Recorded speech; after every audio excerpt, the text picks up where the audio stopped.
Race has no root in biology, but the impacts of race are still felt. You think America's a racist country? Yeah. I'm not sure that black people have more rights today. Black people don't have anywhere near the right to life that they had before Roe v. Wade, which is why more black babies are murdered in the womb in New York City than born. Oh boy, I gotta teach you about some like racial issues. Can a man become a woman? This isn't an ultrasound. No, this is a 9-week fetus in a petri dish. In a petri dish, it's just really ghastly to show a picture of a person who's been killed. These debates usually take place in the Matrix. One person in one digital universe, and then another person in another digital universe, and it's reactions on reactions on reactions. And it's too much. It's not conducive to human flourishing or productive discourse. And so, today, I have invited JJ, and he's graciously accepted, to come on over here and have this discussion in person. This episode is brought to you by ExpressVPN. More from them in a moment. Now, though, JJ, thank you for being here. Absolutely, anytime, and it's not gonna stop. Keep going. We're gonna keep going back and forth in the Matrix after this. Absolutely, right. It doesn't stop. It's my job now. This all started because I was talking to another young liberal lady, and I made the claim that when you have sex with somebody, you are consenting to the possibility of pregnancy. And you found this very objectionable. No.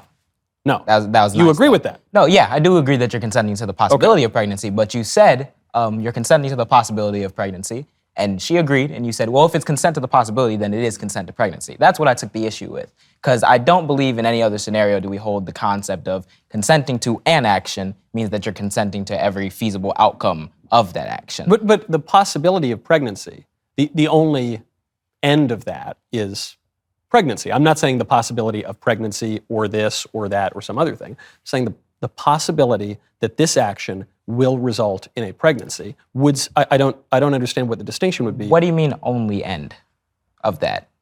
The term possibility means that something could happen. So there's multiple possible outcomes of sex, right? So one thing that I like to pull from is not just the pregnancy aspect, because again, I mentioned to you in one of our videos going back and forth that humans have sex for multiple reasons, and you took a little issue because you said, well, there's supposed to only be one reason. But no, there are multiple reasons, but some reasons are more important than others. Yeah, and I would say that, especially if we're looking at what sex is naturally ordered to, sure, producing offspring is one of them, but also communication, relationship bonding, those are all very critical things that also take part in a relationship. You can even have sex with a person and not further that relationship. There are various things that take place. Well, you'll further some sort of relationship. You will further a relationship, but that if you want to do hookups or if you wanted to do like a one-night stand or whatever, it could take place, but you don't need to furtherly engage with that person. So that now, what if you have the hookup or the one-night stand, and maybe you're even using artificial contraception, but it doesn't work or it breaks,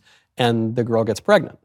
Well, then you're not going to have anything to do with her? That relationship's not going to go any further? Well, no, I think you could have nothing to do with somebody regardless of whether or not they get pregnant. But I'm asking in this specific case. In this specific instance, then it depends on what the two people want. If you guys like each other enough, you want to stay together, I'm not saying that you necessarily need to be like, kick them to the curb. I don't even know where that necessarily comes from. But again, sex has multiple different possibilities. It could be that someone gets pregnant. After that point, you want to still further the relationship. You could say you don't want to further the relationship. That's not necessarily what the point is. But if you don't further the relationship, then you would be abandoning your child and the woman that you've left. I'm going to take issue with that a little bit because I feel like there's this concept of an intuition pump, right? So if we use the term child, intuition pump. An intuition pump. Yeah, so essentially it's when you push loaded emotional connotations into words that don't necessarily need them in a given scenario. So for example, if you're to say a child, right? Me and you aren't dumb. When we colloquially use the term child, we're referring to birthed people who are already born. No, I refer to offspring. Yeah, offspring. I mean, see, I can understand why you can use the term offspring, right? Because you are still referring to offspring when you say the word child. But if I say child or kid or even baby, all three things are connotated of people who are born. And those are actually definitions. No, I don't think so. I mean, for instance, when my wife first became pregnant with our first child, before the baby was born, people would ask, oh, how's the baby doing? I would think about my future son, my child. I'd get the bedroom ready. We'd start buying clothing. So I certainly, when I would refer to my child, I would be referring to the baby in the womb. Do you know why?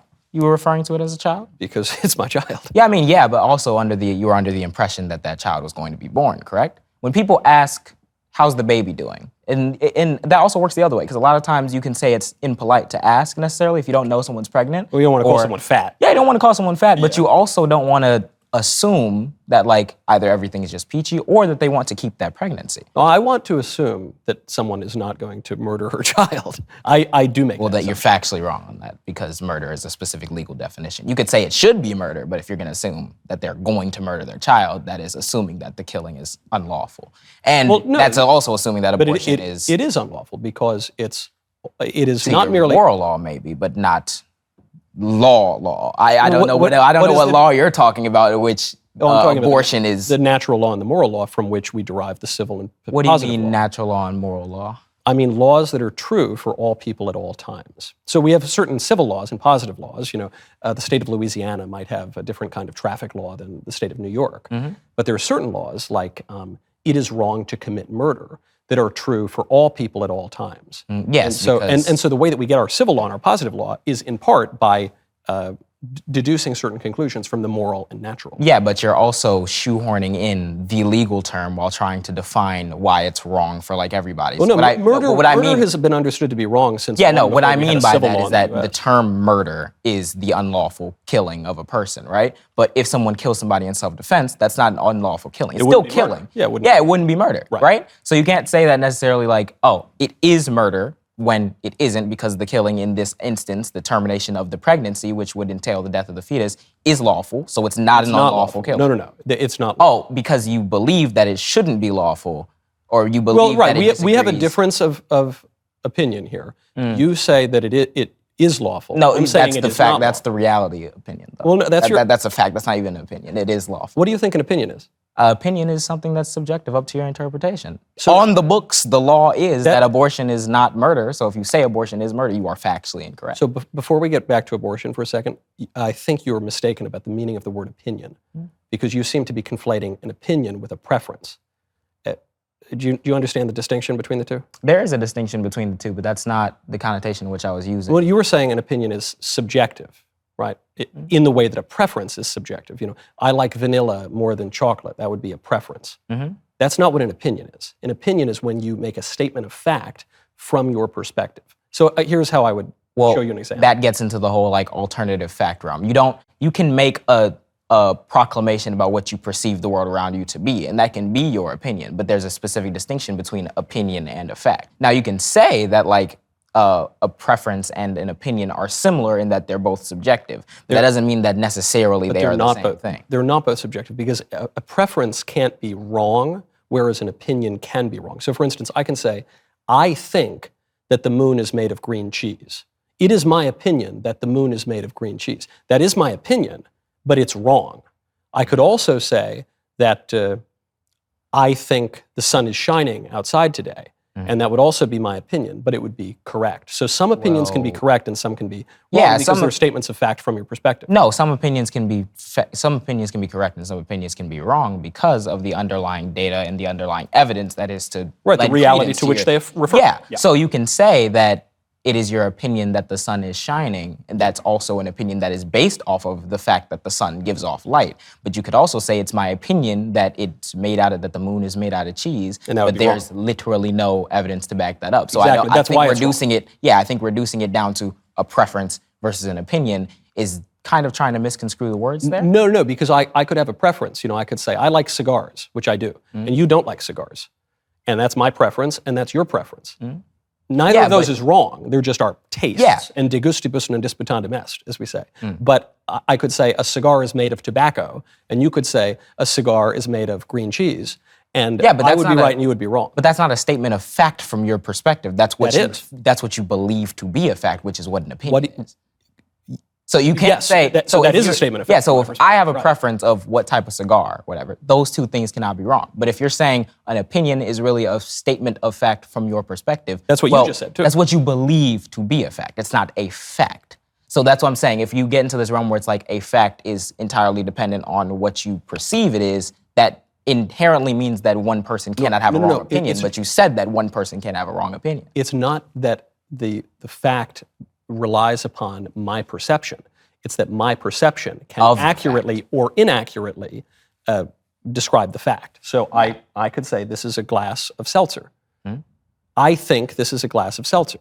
It is not a glass of seltzer because it is my opinion that it is. It is my opinion that it is a glass of seltzer because it actually is in fact. But if you said this is a glass of chocolate milk, and it is my opinion that this is a glass of chocolate milk, your opinion would be incorrect and your perception would be defective. No, I will say, I think that the way the language is getting parsed here, it's like an opinion is a statement of what is a perceived fact from your perspective, but it's that's what not I a said, statement of fact from your, because you see where the distinction is? You can't say afraid I that it's a statement of fact from your perspective. It's a declaration. You're saying, I think this, I think X, but in reality, the truth is actually Y.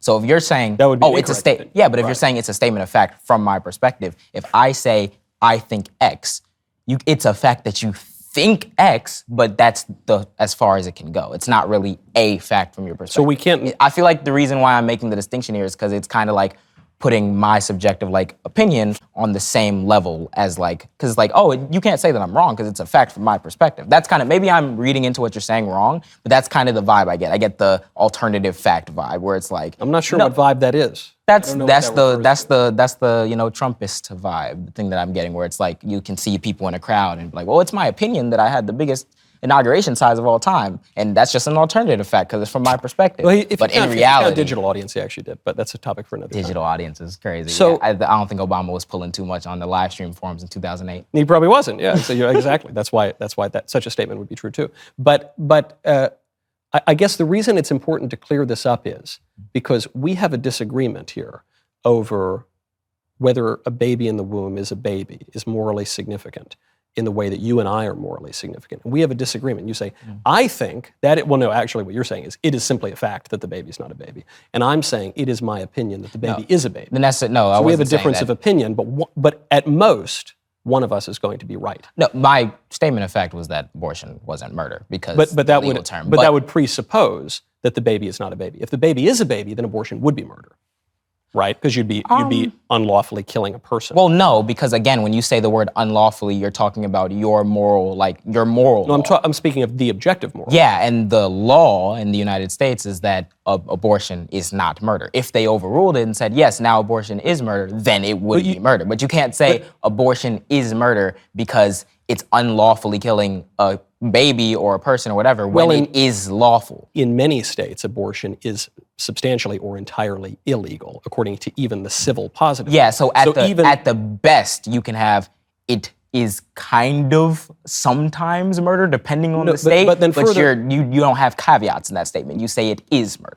I think the mistake that you're making, though, is that you're suggesting that the positive law or the civil law of the state is the ultimate law. Oh, but and I think the laws. I'm sorry, I'm sorry. Also, the laws in those states do not rule abortion as murder. They'll usually pull a really short time frame that's almost impossible for the woman to know that they're pregnant. And if you still have the abortion, you still are aborting that zygote that is unique human DNA, but they don't consider it murder. I think taking it to murder is the draconian position where it's like, okay, well, now we need to prosecute as if it was murder. But even Republican states don't do that. No, that's not true, and including in liberal states. If, for instance, though New York just changed it because they wanted to liberalize abortion, but if you were to murder a pregnant woman, you would be charged with double murder because you've killed the mother and you've killed the child, and that's true even in liberal states. Yeah, that is true, and I think so the that's rationale. I think the rationale behind that's not saying the same thing as abortion. The process of terminating a pregnancy is murder, because the reason why. But I think the murderer terminates the pregnancy. Yeah, no, the rationale is because there is no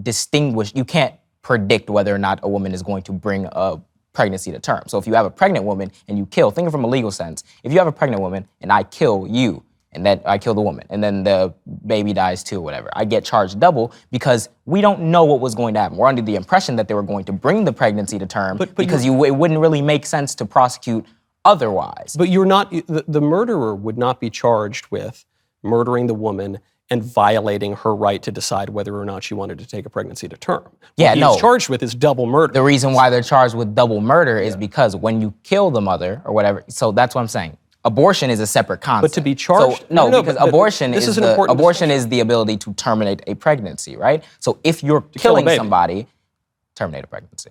Well, you're using a if euphemism. it's an ectopic pregnancy, then the baby's already dead. But the Hold on. How did we get to it? procedure- How did we get to the topic of ectopic pregnancy? Because the procedure is still an abortion. I think as you're kind of moving away from the no, homicide issue. no, hold on. Because I think because the point. Wait, that's very how am I important moving here- away from it when you cut me Because off you're- and then I'm trying to explain to you why what you just said was wrong? What what- I'm saying is an ectopic pregnancy, you would still get rid of that pregnancy via abortion. The term abortion is just the termination of a pregnancy. A lot of times it does result in it's the termination of a non-viable pregnancy in particular. Abortion refers to the termination of a non-viable pregnancy. Yes. What percentage of abortions do you think are in the case of ectopic pregnancy or a threat to the life of the mother? Oh, that's a different question.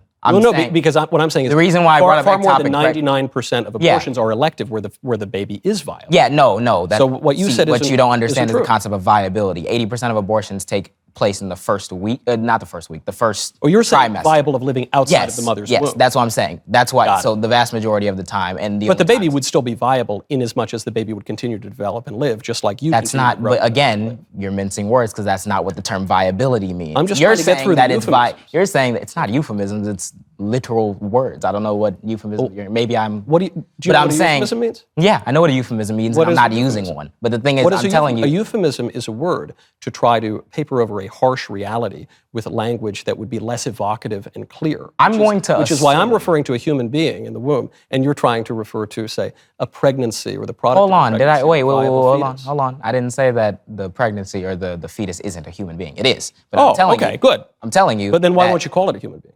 What? I said a pregnancy. I Right, said the but why do reason you- why do you use the that reason why I euphemism say rather than the- because I'm describing what the term abortion refers to. It's referring to ending a pregnancy, meaning it doesn't necessarily mean killing a human being. If the human being is already dead, you'd use the same procedure. Listen, but hold on. abortion doesn't operate on people who are already dead.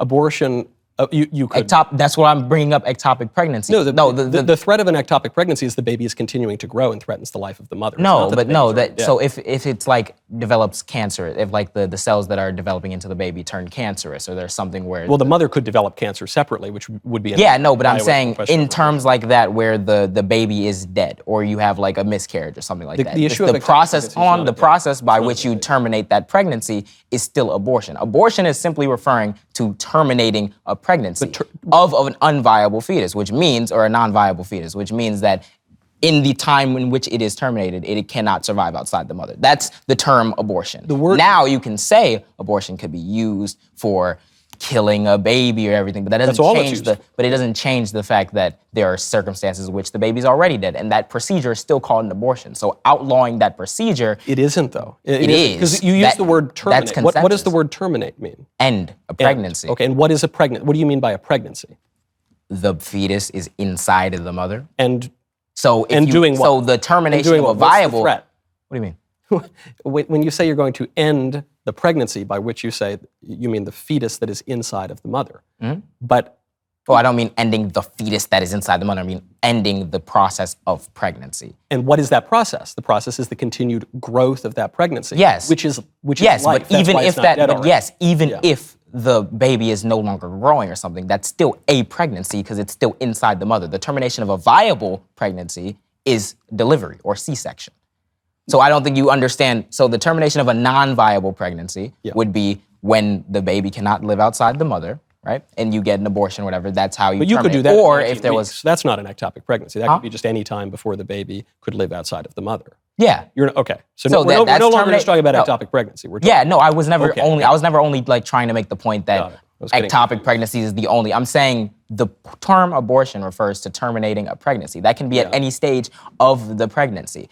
If you terminate a non-viable pregnancy, that is abortion. That is usually what will happen in the first like few weeks or the first trimester of, which is when most abortions happen. When you terminate a viable fetus, meaning a fetus that can live outside the womb, unless it's like threat to the mother, which is very rare, that is a delivery. If the pregnancy ends on a viable fetus, that is usually because the mother has pushed out the baby or got a C-section. You don't like me using this term baby or person or human being. You don't like Because you I think prefer that fetus. because I think that you and me and everyone watching knows that the image that pops into mind when you say a baby or a child, We say the term, how's the baby, how's your baby, to a woman who's pregnant because we're under the assumption that they're going to bring that baby to term. No, that's not why. I'm Yes, we asking make because that jump that it's like you're going to give perhaps birth. that's how you interpret it. The way I interpret it, the reason that I would ask, how is the baby doing, is because I'm inquiring into how that baby at that particular moment is doing. That's why I use that Well, language. yeah, no, that's the same. Those two. But I'm not saying because those in two the things future aren't. the baby will no, be those a two certain- things aren't mutually exclusive. You could Well, they're actually obviously be, not mutually you could exclusive. be you could be inquiring into the condition of the baby, but the reason why Right. you're using the term baby is 'cause it's a because baby. when you see someone who's pregnant, you don't think about, hey, do they want to bring this to term? What's going on in well, their personal life? so You this brings assume us back then. You see they're pregnant, that means they're going to have a baby. That's So the this logic brings us that back you to the use. point that's at hand here, because what you seem to be suggesting here is that the identity of the being inside the womb is contingent upon whether or not the mother wants to have an abortion. So if the mother does want to have an abortion, let me at least explain what I think you're saying, and then you can correct me if I'm wrong. You're saying if the mother wants to have an abortion and get rid of the baby, then you wouldn't refer to it as a baby. You wouldn't ask, how's the baby doing, obviously.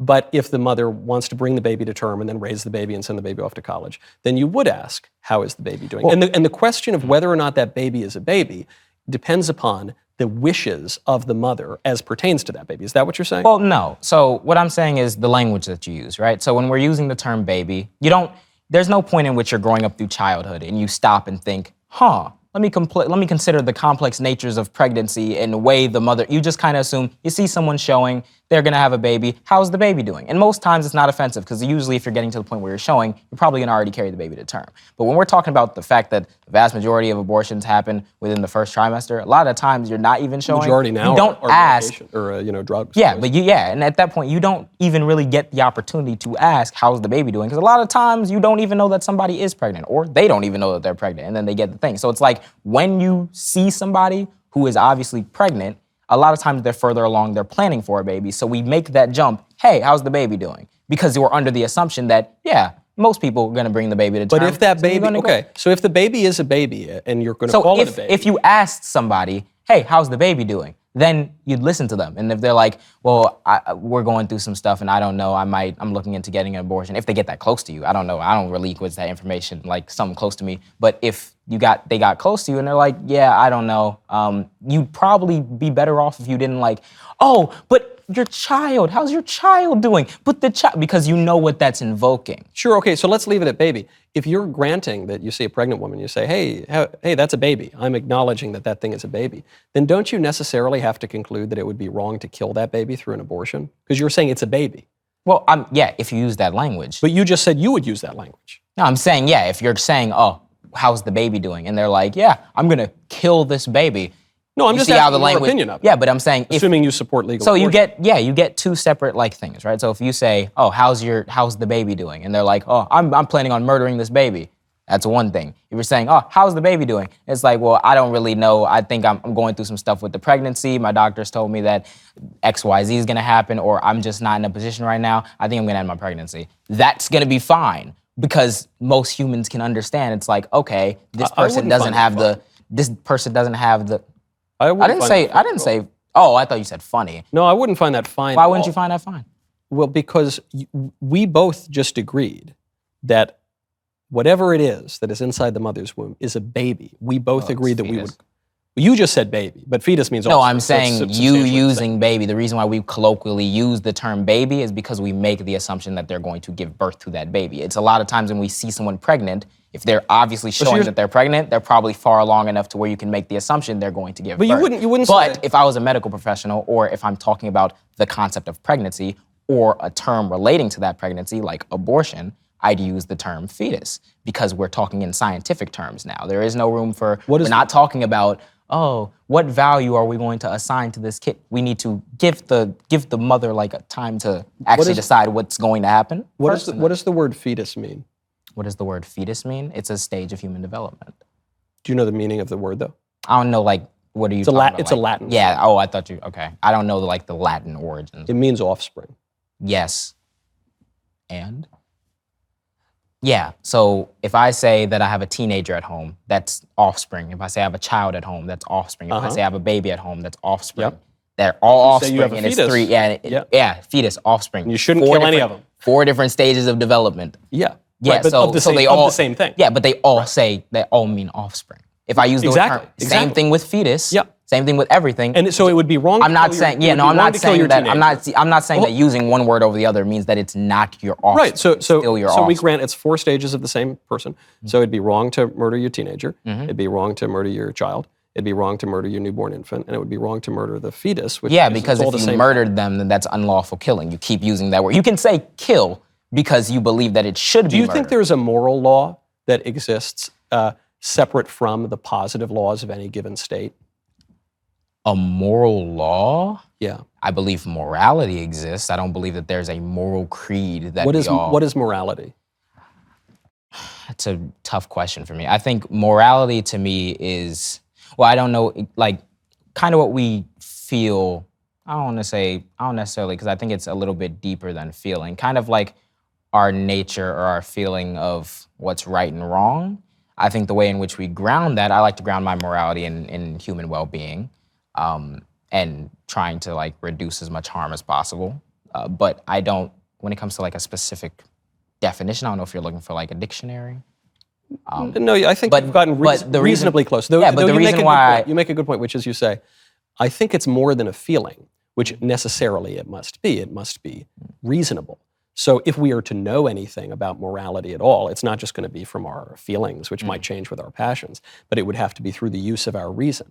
We would know, using our reason, that certain things are better than other things, and that certain things are right and certain things are wrong. Yeah, but I don't necessarily, like if you're gonna say a moral law and that a lot of us, like all of us have a moral core, like things that we tell ourselves like, oh, I would never do that, or I could never do that. No, I don't think I have a moral... If you mean that in like a figurative sense, yes, but I don't think that there's like a moral like declaration of specific things we all need to live up to. I think we all have an idea of what's an ideal that we try to live up to, and we try to get as close to that as possible, and try not to violate it. But the ideal is objectively true, or it's just subjective. What do you mean? Well, it seems to me you've contradicted yourself a little, which is you're saying, yes, we all have an intuition of morality, of ideals that we would like to live up to. But it's not like a declaration or a law. Like when I say that, I should don't, do. like when I say that, I mean, it's like not, I know you are religious. I don't believe it's like divine, like commandment written down somewhere. I think that it's more like I said, like what we intuit, what we feel like strongly. Why do we feel it? Why do we feel it? I think there's a lot of reasons for that. I think it comes from our being as a social species and our ability to think sentiently that gets us to think about some complex stuff, even like, is what I'm doing right or wrong? How would this make other people feel? I think that comes from our evolution of being around each other, having to communicate to survive, having to make compromises, see what's right and wrong, recognize that if we kill each other, then we probably just keep going at it and no one gets any benefit out of it. And it's like, it's those things that kind of develop as humans. But then if it were merely that, we don't kill each other because that would probably produce some problems for society over time. So we just basically have a truce not to kill each other.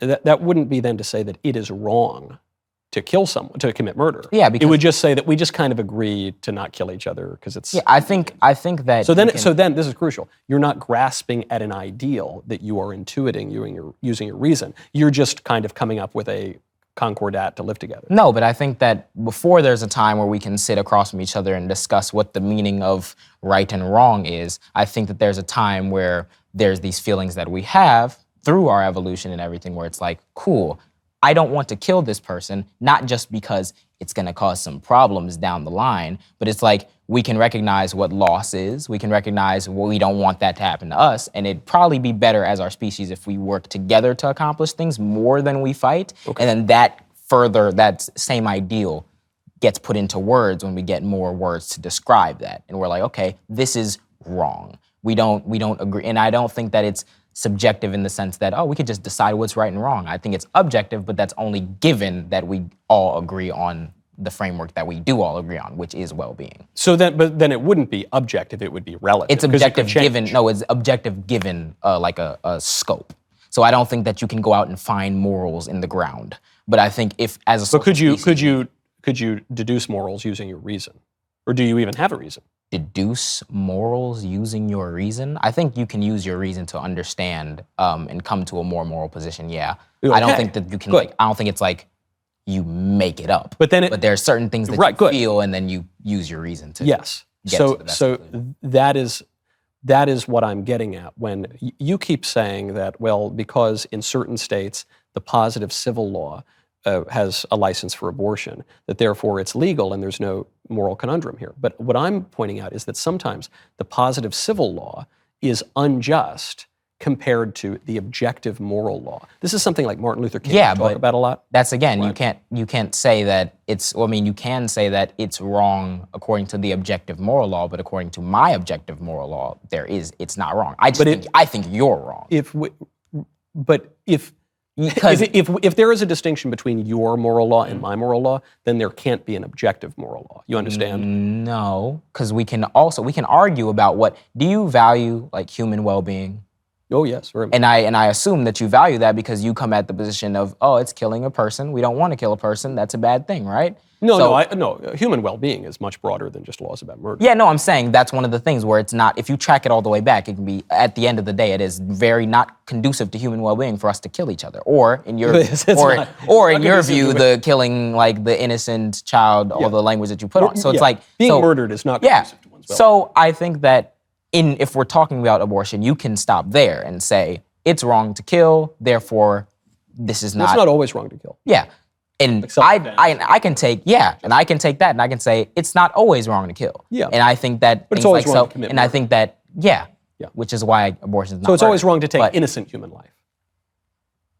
I don't think that that's. Okay, we're going to get into what innocence is, but I think that when it comes to the case of abortion, when it comes to the case of abortion, I don't think that you saying that, oh, this is murder or this is killing or everything, and that's wrong. I don't think that it's necessarily a wrong take to have. But I can say that when it comes to human well-being and what we both agree on, human well-being is a positive that we should shoot for. I think the best way for us to achieve human well-being is allowing half of our population to have more bodily autonomy. Right, but so we obviously disagree there.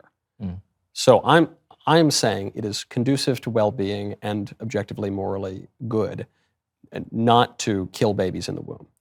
You're saying it is, Michael, I see your point and I respect your opinion, but I think that it is conducive to human flourishing and well-being and perhaps even morally good to allow for legal abortion. Those are contradictory opinions. Yeah. So only one of them can we're still agreeing on the groundwork of well-being because at the end of the day, you're arguing... Clearly not. No, in my opinion, clearly not, because I think you're flat wrong. But what we're saying is the groundwork of what is best for human well-being is still there. And even though you could say like, oh, well, we're disagreeing on this thing, we don't disagree that we're trying to operate for human well-being. That's where our morals are grounded. Now, the way we go about it can take different routes. And I think you're objectively wrong because I think that if you have half of the population being a slave to their biology, meaning the millisecond that there's a baby inside of them, there's no autonomy. There's no autonomy. You lose your autonomy when you get lose pregnant? Your bodily autonomy. Yes. What are you talking about? If in your framework. Have you met anybody who's ever been pregnant? What do you mean? What do you think I mean when I say lose your bodily autonomy? Do you think I mean you can't go over your body? Do you think that I mean you can't like go to Kroger or something? I mean that you can't make that decision. That's what you imply. If we make abortion illegal, I'm saying you no longer have control over the developmental process that's happening within your body. And I think that it's not conducive to human well-being because when we're talking about granting rights, respecting people's rights, granting equal rights, if we say that a fetus is a person, deserves all the equal rights of everybody, I could even agree and grant you that. They do deserve all the equal rights of everybody. Right. But one of those things is not getting to use somebody's body for life without consent. Oh, well, then we have a contradiction. So then we have to figure out if that's really a right or not. Is the right to abortion really a right? Yeah, I think... It seemed like you actually seem to have concluded that it's not before reversing yourself and saying that it is. Because you've just said that the baby is entitled to... I'm saying for the sake of argument, I can grant you that the fetus is a person with all human rights. Right. But one of those human rights that no one else gets in any other circumstance is getting to use somebody's body against their will. No matter whether or not you put them in that situation or otherwise, you don't get to be the government shouldn't get to forcefully connect you to somebody and then you cannot disconnect from them. Well, that's a right that nobody else has, but you're trying to give to fetus. You know how the baby ended up there, right? Yeah, I know how the baby ended up there, and that's what we got to get consent to sex. It probably wasn't a gunpoint. It was probably because of a willful action of the mother and the father. Yeah, it probably was a willful action Oh, it of the was. mother and the father. But if wasn't the government if just I trying have to a baby. kidney disease running in my family, and I know that if I give birth or my wife gives birth to a child, there's a high likelihood that they will have the same kidney disease, and then they're born and they have that kidney disease and they need a kidney, does the government have the right to force me to donate my kidney to keep them alive? No, though it might be a good thing for you to do, but no, the reason is because your kidneys are for you. They're for the functioning of your body. Well, they're for the functioning of filtering blood. No. You can say they're for me in the same way that I could say a woman's uterus is for her. for her baby. No, it's for her. No, It can isn't. facilitate- You just made my point. What is so? You say the purpose of a kidney is to filter blood, right? For you. It's not. My kidneys aren't for filtering blood for you. They're just for filtering No. my blood. Now, They're for filtering blood, though. So if but they're my kidneys, right? They're part of me. They're an integral part of me. So my lungs are for taking in oxygen. My yeah, it's for taking in oxygen, not for you, For right? me. No, it's for me. for It's you not because it's it's not for for me. you because you're using it. But so right? what is if the end of the kidney is filtering blood, and if the end of the lungs is taking in oxygen, and if the end of the eyes is seeing, what is the end of the womb? The end of the womb or the end of the uterus would be for procreation. There you go. Yeah. Yeah. But that doesn't mean that anything that happens to that thing is now out of the jurisdiction because it has the ability to fester life. So the thing that I'm talking about is, well, we're talking about blood cells, we can talk about life. Those things technically are alive. They don't have the same, I can grant you they don't have the same. Not a human being. Yeah, they're not a hair- human being. A cell of my hair. But you can't say that, well, no one else has a right to my kidney because it's for me. At the end of the day, a kidney is a kidney. You can write off about donating a kidney before you die, and then once you die, donate they can your kidney. Yeah, But once you there's die, a you can donate. distinction between your But- kidney and my kidney, which is Yeah, there's a distinction between your kidney and my kidney. I think that my kidney's for me, but again, Right, we agree. again, when we talk about, it's not necessarily what it's for and its utility. The process, the thing that kidneys are for, are donating blood. And you can No, say it's it's not for- not donating blood, for filtering blood. I'm filtering sorry, blood, yeah. but you can say that it's a moral good. I could say you're morally virtuous could be if you're charitable, in that yeah, if you're in that situation and you decide to donate your kidney. I can say that that's a morally good thing to do. I would never legislate that you must do that. And just You're saying, right, well, that would it's be- that for would be me. disordered. Yeah, but I'm saying if you're just gonna offer, well, no, because it's for me. Well, it's like, okay, if we're operating based off of your framework, it doesn't matter whether or not it's for you. You put your child in that situation. You knew that if you had sex and you procreated, chances are your child was gonna be born with a debilitating kidney disease. And as a parent, you have to take responsibility for that and forcefully give them your kidney. No, but this is a fallen world, and everyone. This is a fallen world. And everyone endures some suffering. So it's not. We don't, sue our parents in a law court because of the inevitable suffering that comes along with life. That would seem rather unusual. Yeah, but that's just not traditional suffering, though. It's kind of analogous to sex and pregnancy, because if I am having sex with a person and I know that there is a non-zero, even a high probability, that they will have some defect or some, like for the example, a kidney disorder, and I know that that's a possibility when I go into it.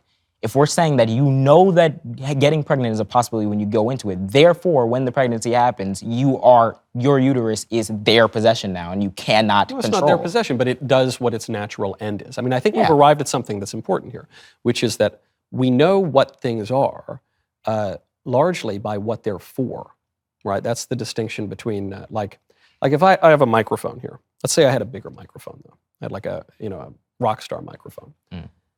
And you might ask me, Michael, what is that in your hand? I would say, well, it's a microphone. Well, what distinguishes this microphone in my hand from some other similarly looking object that I could hold in my hand? For instance, I could use the microphone to hang a painting on the wall, right? I could use it and I could hammer a nail into my wall. And it would probably hammer the nail. Probably wouldn't do a very good job at it, but it would hammer the nail. It'd probably break the microphone if I did that.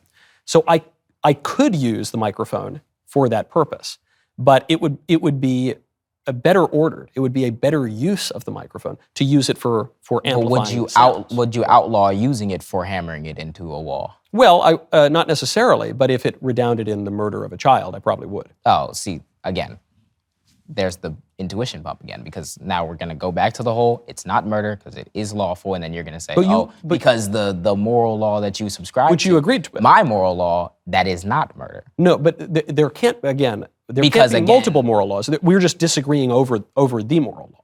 Yeah, well, you're saying, because we both we're not even necessarily disagreeing. I think we are. both arrived at the conclusion of human well-being, and you just think that it is murder, therefore it is not human well-being. And I'm saying, well, no, it is letting a woman decide whether or not to carry a pregnancy to term, seeing as consent to sex isn't consent to pregnancy, and consent to pregnancy isn't consent to staying pregnant.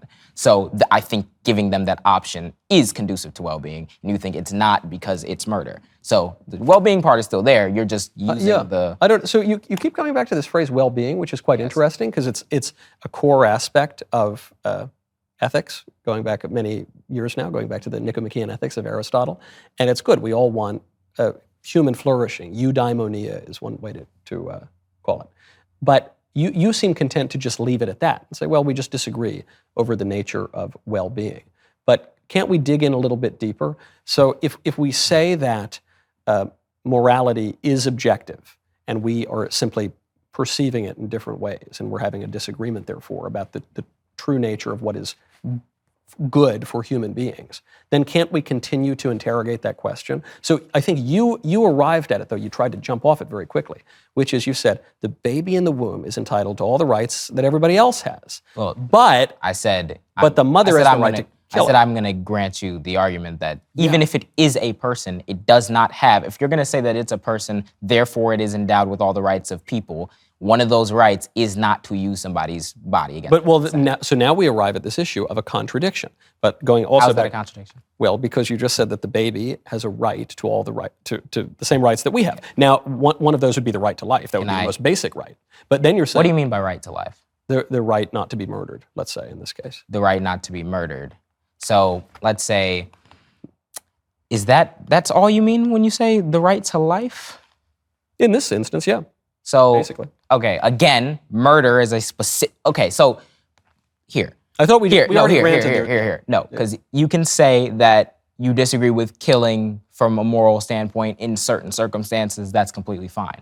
The term murder only means the legalistic one that we have. It doesn't mean that it's calling to even into question objective morality. Because murder, the concept of murder is unlawful killing or unjust killing of a innocent person. Those are all things that we agree morally are bad. You shouldn't kill an innocent person. You shouldn't unjustly kill somebody. But at the end of that, it is kill. When you say murder is calling on our moral intuition, you're taking a legal term that has specific legal definitions and trying to apply it to a moral sense when all you really mean is that you think it should be murder. Let me try a different tack here on the same question. Do you think slavery is wrong? Yes. Okay. Do you think slavery in the American context was wrong? Yes. Do you think slavery is unlawful? Well, yes, today. If I said back in the day, no, it's not unlawful. It's not That'd be a statement of fact. That's not me saying I agree with the process, with the institution. So why do you disagree? Why do I disagree?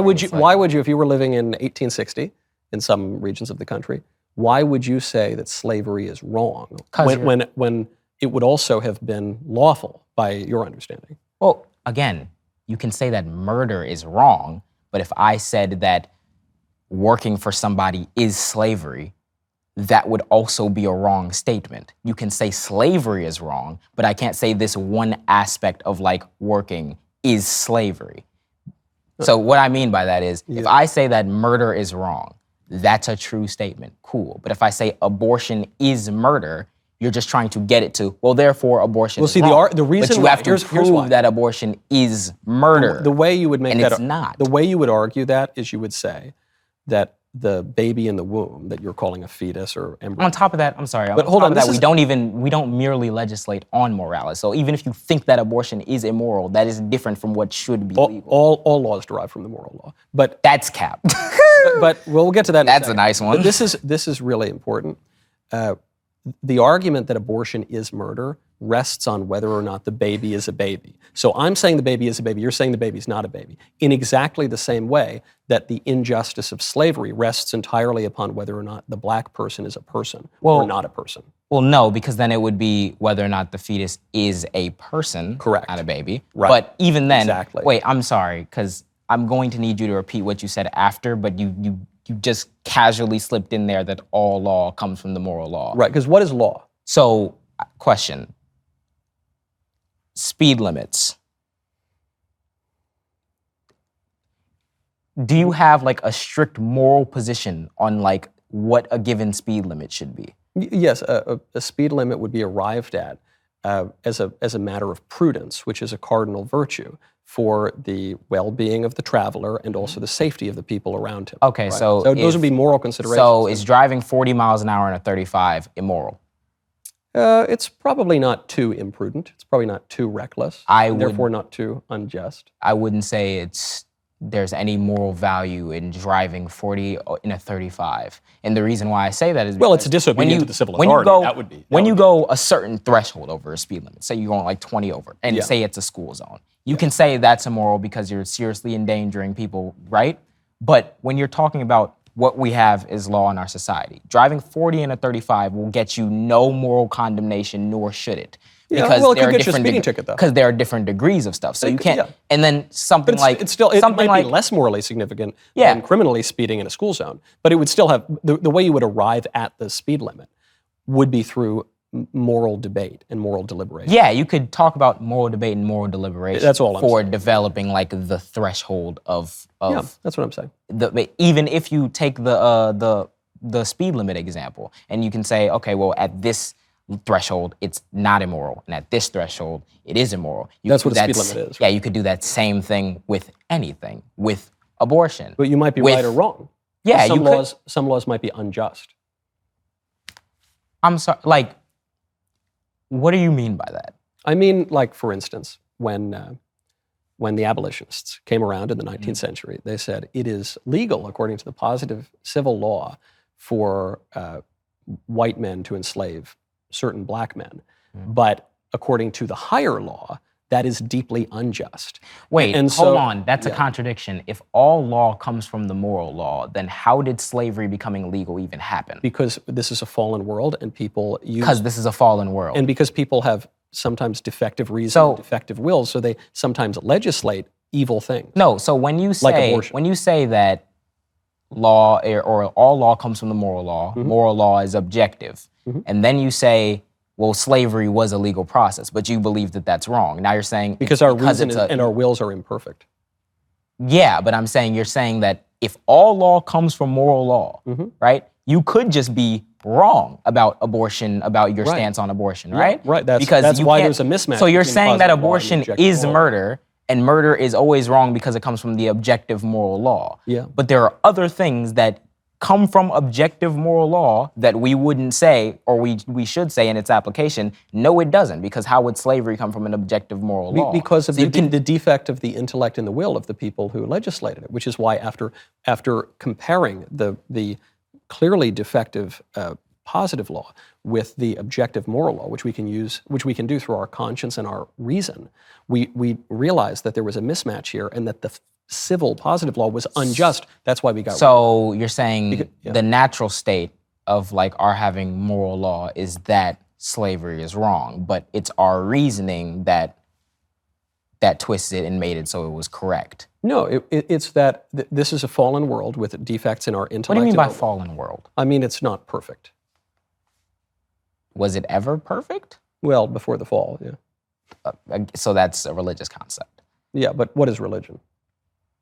Religion is a certain subsect of beliefs tend to be in theology when it comes to... What is theology? I mean, theology is the study of gods, the study of faith-seeking understanding is sometimes what it's called. And religion is a habit of virtue that inclines the will to render to God that which he deserves. Well, that's, again, your opinion. You can say that it's a habit. You can say that religion is a habit of virtue, and I can list off a bunch of different ways religion has been used in a non-virtuous fashion. Well, right, but I'm saying one of the... And even in the texts of certain religious books, you said that non-moral. You said that what I've done... You said what I've done is just explain the fallen world in religious terms, and then you've criticized my definition of religion saying, because it takes into account... The reason why I'm saying is that if there's an objective moral law that everybody knows, that everybody does... They don't know it perfectly. That's the problem. Because our wills and our intellects are defective as a result of the fall of man. Okay, so you're saying that there is an objective moral law that is dictated to us by a God of some sort.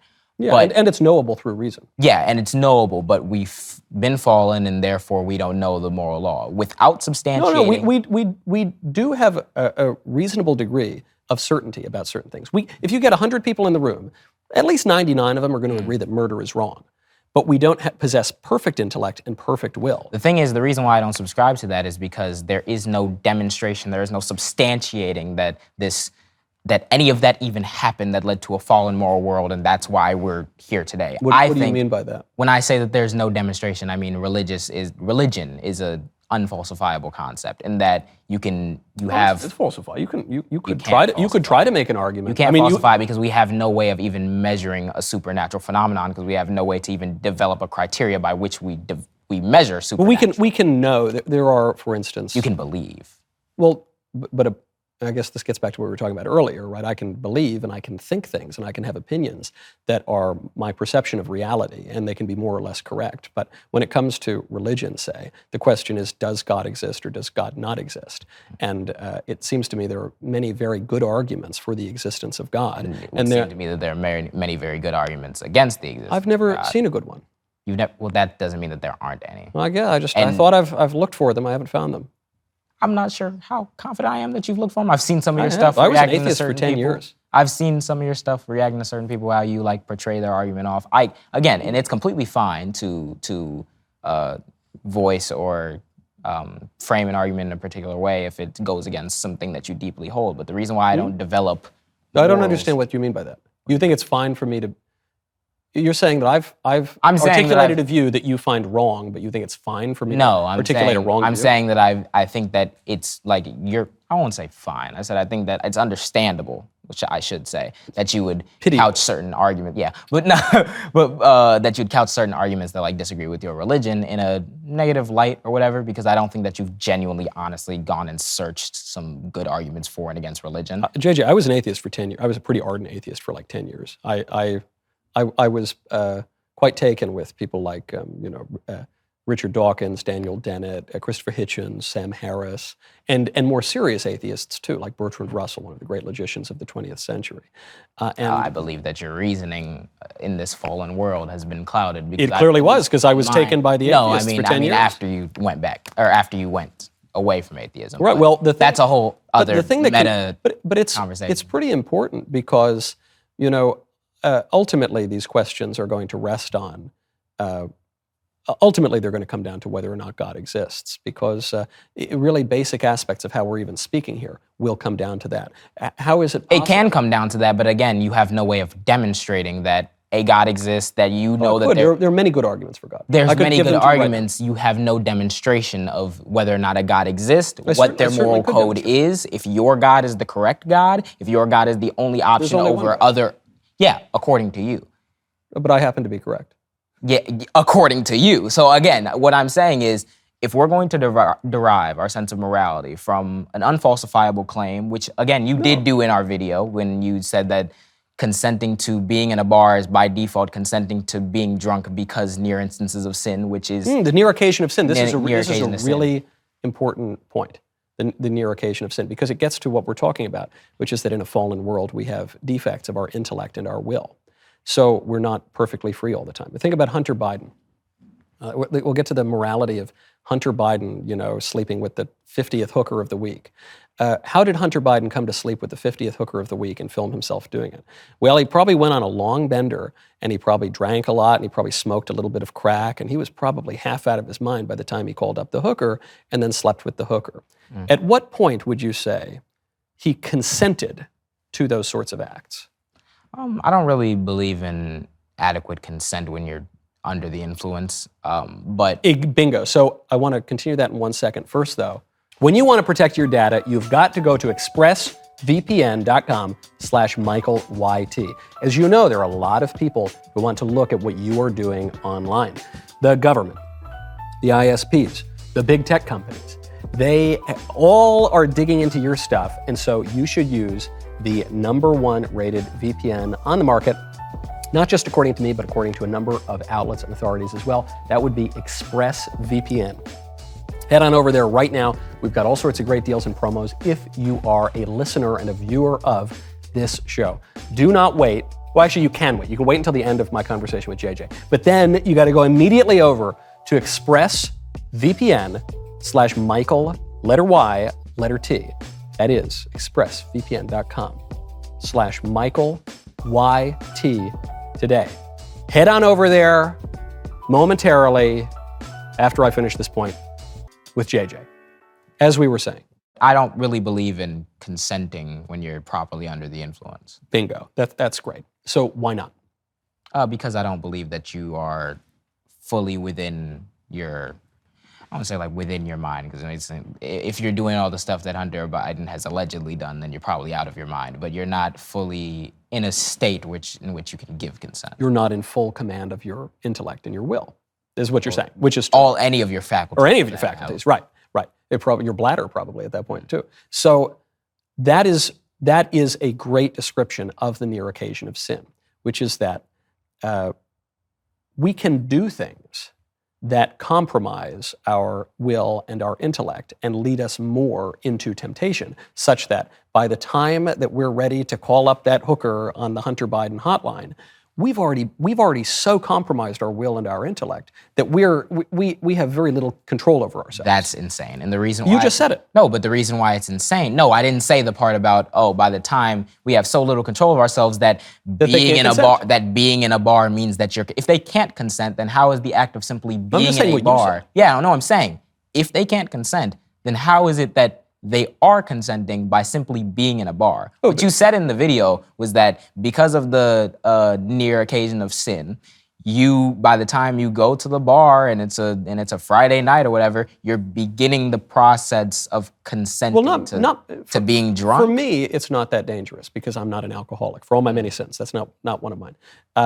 But as I pointed out, I think in that video, if someone were a drunk, if someone were an alcoholic inclined kind of person, then to go to the bar, on the one hand, doesn't seem like you're consenting to getting drunk. But if you know that you are so inclined, then by putting yourself around all those delicious looking bottles and all those drunken people, you are more inclined to take the first drink. And once you take the first drink, you will be more inclined to take the second drink. And by the time you take the second and third and fourth drink, you'll be more inclined to be hungry. More inclined is not the same thing as consent. If you take the first drink, that doesn't mean people are granted to come up to you and give you more drinks. If you're in the bar and you're an alcoholic and no one really knows that you're an alcoholic, that doesn't mean that people are permitted to come up and just give you alcohol regardless or force you to drink it because you did not consent. It doesn't matter what you think you are tending to do based on your preconception or your predilection of maybe I'm alcoholic, maybe I'm at this bar. Unless you drink and you are physically doing that, you aren't consenting. And when I said that you can't consent sometimes because you're in that state of mind, that means that even if you were to be drunk, say you went and you drunk a bunch or whatever and then you wanted to have sex with somebody, right? Even if they say, yes, I do, it's not consenting because you're not in the right state of mind. You're trying to say, because you're not in the right state of mind, you not even doing the action means, well, I just can't control myself, which means the same thing as consent. It's not. Some people can't. What I'm doing is just taking the principle that you've agreed to and taking it to its logical conclusion. No, you're not. Because the principle that I agreed to is that if you're under the influence, you cannot consent. You're saying that because you might have a predilection to being under the influence, what you do is not necessarily governed by consent because you have a predilection to do things that take you out of the influence. Are you suggesting, I'm saying if Hunter Biden drunk a bunch, right, and he did a bunch of drugs, right, and then some girl wanted to have sex with him, he said yes. In my book, that still doesn't count as consent because he has no governing over his faculties. So I'm also saying that if he was sober and he said, I didn't want to have sex or I do want to have sex, and someone else said no, that is not consenting. So I'm saying consent is both revocable and it's not something that you can give if you're under the influence. Right. So if you were to go to a bar and you get alcohol anyway or whatever because I'm an alcoholic and me being here means I'm more likely to drink. Unless you drink, you still haven't consented to being drunk. I guess then my question is, is booze or crack cocaine, is that the only thing that can compromise our will and our intellect? And kind of doesn't matter what compromise. You're saying other things could too. Like if you're a sex addict, and you go to a brothel, that could compromise it too. Any number of things. If you're a big fat glutton and you're around a bunch of cupcakes, that could take you out of your mind too. Put you in a cupcake-filled ecstasy. So the point is that the concept of the near temptation of sin is that temptation can increase. and that we can do things that more or less incline us to fall further into temptation and more or less compromise our wills. Again, I think you've no, granted. what you're saying is a slippery slope argument. You're saying because we can do things Sure, that yeah. can compromise our will, that means we could do something else that compromises our will, which means you could end up sitting down at the bar, which means you could drink, which Mm-hmm. means that the first part when you walked in the door, that means you're already consenting to being drunk. That is a logical leap that is phenomenal. It means that, no, you it get a means world that record for that long jump? It means that you're consenting to the possibility and the increased likelihood that you wind up drunk. You're Not that you consenting to the- inevitably you're- would, but that you, yeah. The I possibility wouldn't even of in the bar analogy. It's so dumb because I wouldn't even say that you're consenting to the possibility because you could go to a bar and just not. Well, you're not an drink it. alcoholic. I'm not an alcoholic. Alcoholics have a hard time going to bars and not drinking. Yeah, I mean, cool, but that that's again what- does not further your argument because applicable in one situation where someone might have a predilection and even then they still haven't But drunk. that's the instance I'm That's describing. yeah. Okay, so then you're saying that to you're saying show that the broader point so, of the near occasion. No, but you can't draw that to the broader point. You're saying because an alcoholic might have a higher predilection of being drunk when they come into a bar, even though they haven't drunk yet. Yeah. They're saying being in the bar for them in particular Is much more is essentially much more tempting. It's not consent though. You said consent. No, yes, you're consenting to that great increased temptation.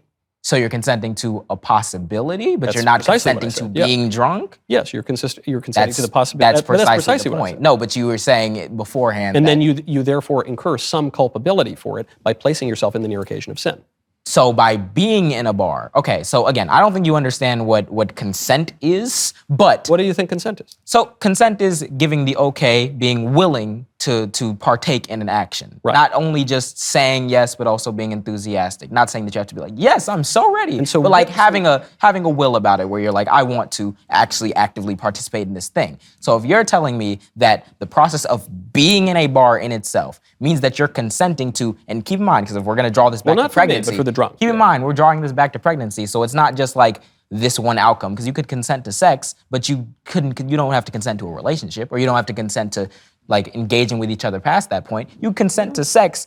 If you're saying that means you're consenting to every possible outcome of why, then you're saying being in a bar is consenting to every possible outcome of being in a bar.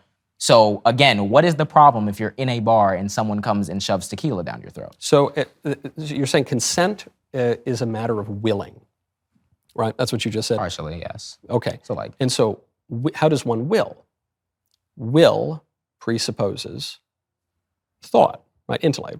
If you're consciously willing something, enthusiastically consenting, then you're reasoning about that thing and determining, is this going to be good for me, bad for me, true, false, whatever. Right?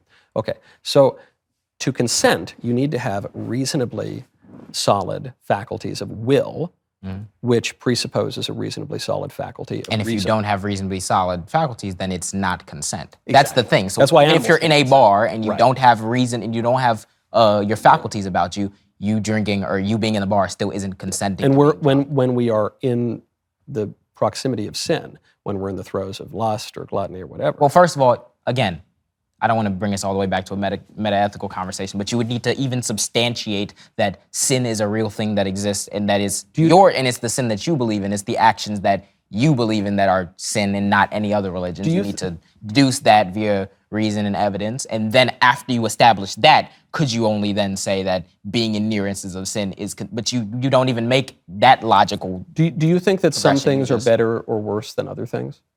Yeah. Okay, so then we agree that there is such a thing morality, and there's such a thing as virtue and sin. There's such a thing as morality, there's such a thing as virtue, but if you're telling me that and therefore wearing- sin, too. Because if you're telling me that Well, what is wearing sin? mixed fabrics is a sin, well, I can disagree with you there. Well, I and don't say think it's just, it might be a sartorial sin, but it's not a moral sin. I mean, Do you know what sin is? I mean, that's a commandment. What do you mean it's sartorial sin? Don't wear mixed fabrics? Yeah. Oh, well, to understand the Christian religion, one needs to understand it in the light of the incarnation and the crucifixion and the resurrection and the history of the church, which is the rock on which our Lord built his church, against which the gates of hell will not prevail. So there are certain ritual laws of the Old Testament nation of Israel. There are certain moral laws. There are certain, right. So there are different kinds of laws that are prescribed in the books of the Bible, which could be a long conversation in itself. Yeah. But you've just said that there's good and bad, and so therefore there has to be sin, because sin is merely privation of the good. That, What do you again, think sin is? I don't think that sin exists. That's my thing. I don't think that. But you I said think that good there's- exists. Yeah, I think there's Okay, good and do you think bad. that something could be deprived of good? What do you mean by deprived? Would something be bad? Yes, things can be good. Then and you bad. agree that sin exists. That doesn't That's all mean sin that means. sin exists. Well, that's the definition of sin. Again, you can say because sin is a specific religious concept. So if you're saying that Well, it's just bad it's just a exists, concept. I'm saying bad. there are many things that are bad that aren't sin. If I'm walking next to somebody and they're in a wheelchair and there's a ramp, right?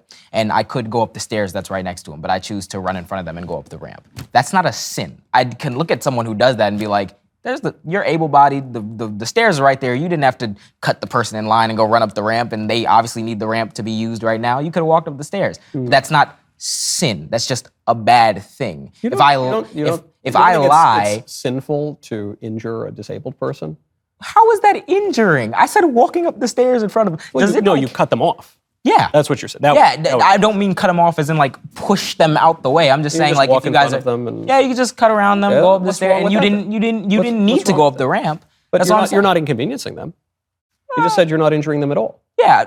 What do you mean by do you mean physical injury, or do you mean like tort law type injury where it's like any damages I or? just mean to harm them in any way, you know. Well, Whether I it wouldn't means say. inconveniencing them for their meeting, or Yeah, whether I could say chopping that their it would head be off. an inconvenience to them, and I could also like put my moral thing on it. Again, like legality, morality, that's a whole other thing. I don't think it should be illegal for people who are able-bodied to walk up the ramp, but I can say morally, that's not my most favorite action. You could have walked up the stairs just fine, but you chose to cut in front of this person who needs the ramp now to put yourself ahead of them when you had a whole other option that wouldn't even get in their way. So I can say that that's bad, but that's not a sin. And sin is dictated by religious creed, and it's set out specifically in Christianity with the various things that are sins. But that doesn't mean that that doesn't mean that there's things that you can't do that are bad that aren't sins, or things that we can consider good that maybe. Like wearing other white person after can. Labor Day. That would be bad, but it's not a sin. But it's like I don't think that when we say that something is sin, or a near occasion of sin, therefore means that you're consenting to being drunk by being in a bar. That's a logical leap that you would need to even prove that sin exists first. And by you trying to prove it by saying, well, good and bad exist, that doesn't mean that your religious concept of sin exists. You would need to substantiate that first. Well, right. Sin, or religion rather, is, as I said, just giving God what he deserves. That's what religion most Religion is the thing that presupposes that God is a thing that you can give what. Well, it certainly they also deserve. presupposes that God exists. Yeah, But so that's what I'm saying. It's like And- you can't and- say that, you can't define religion as giving God what he will, but that's the whole thing. You're kind of sneaking the definition in without substantiating. yeah, no, yes, religions orient themselves toward God. That's true. So if you're So it's if a you're an belief atheist, system you're that orients itself towards a God, or Right. or tries to theorize about God or gods. it acknowledges that God exists. Yeah. Well, no, it's a belief that God does exist.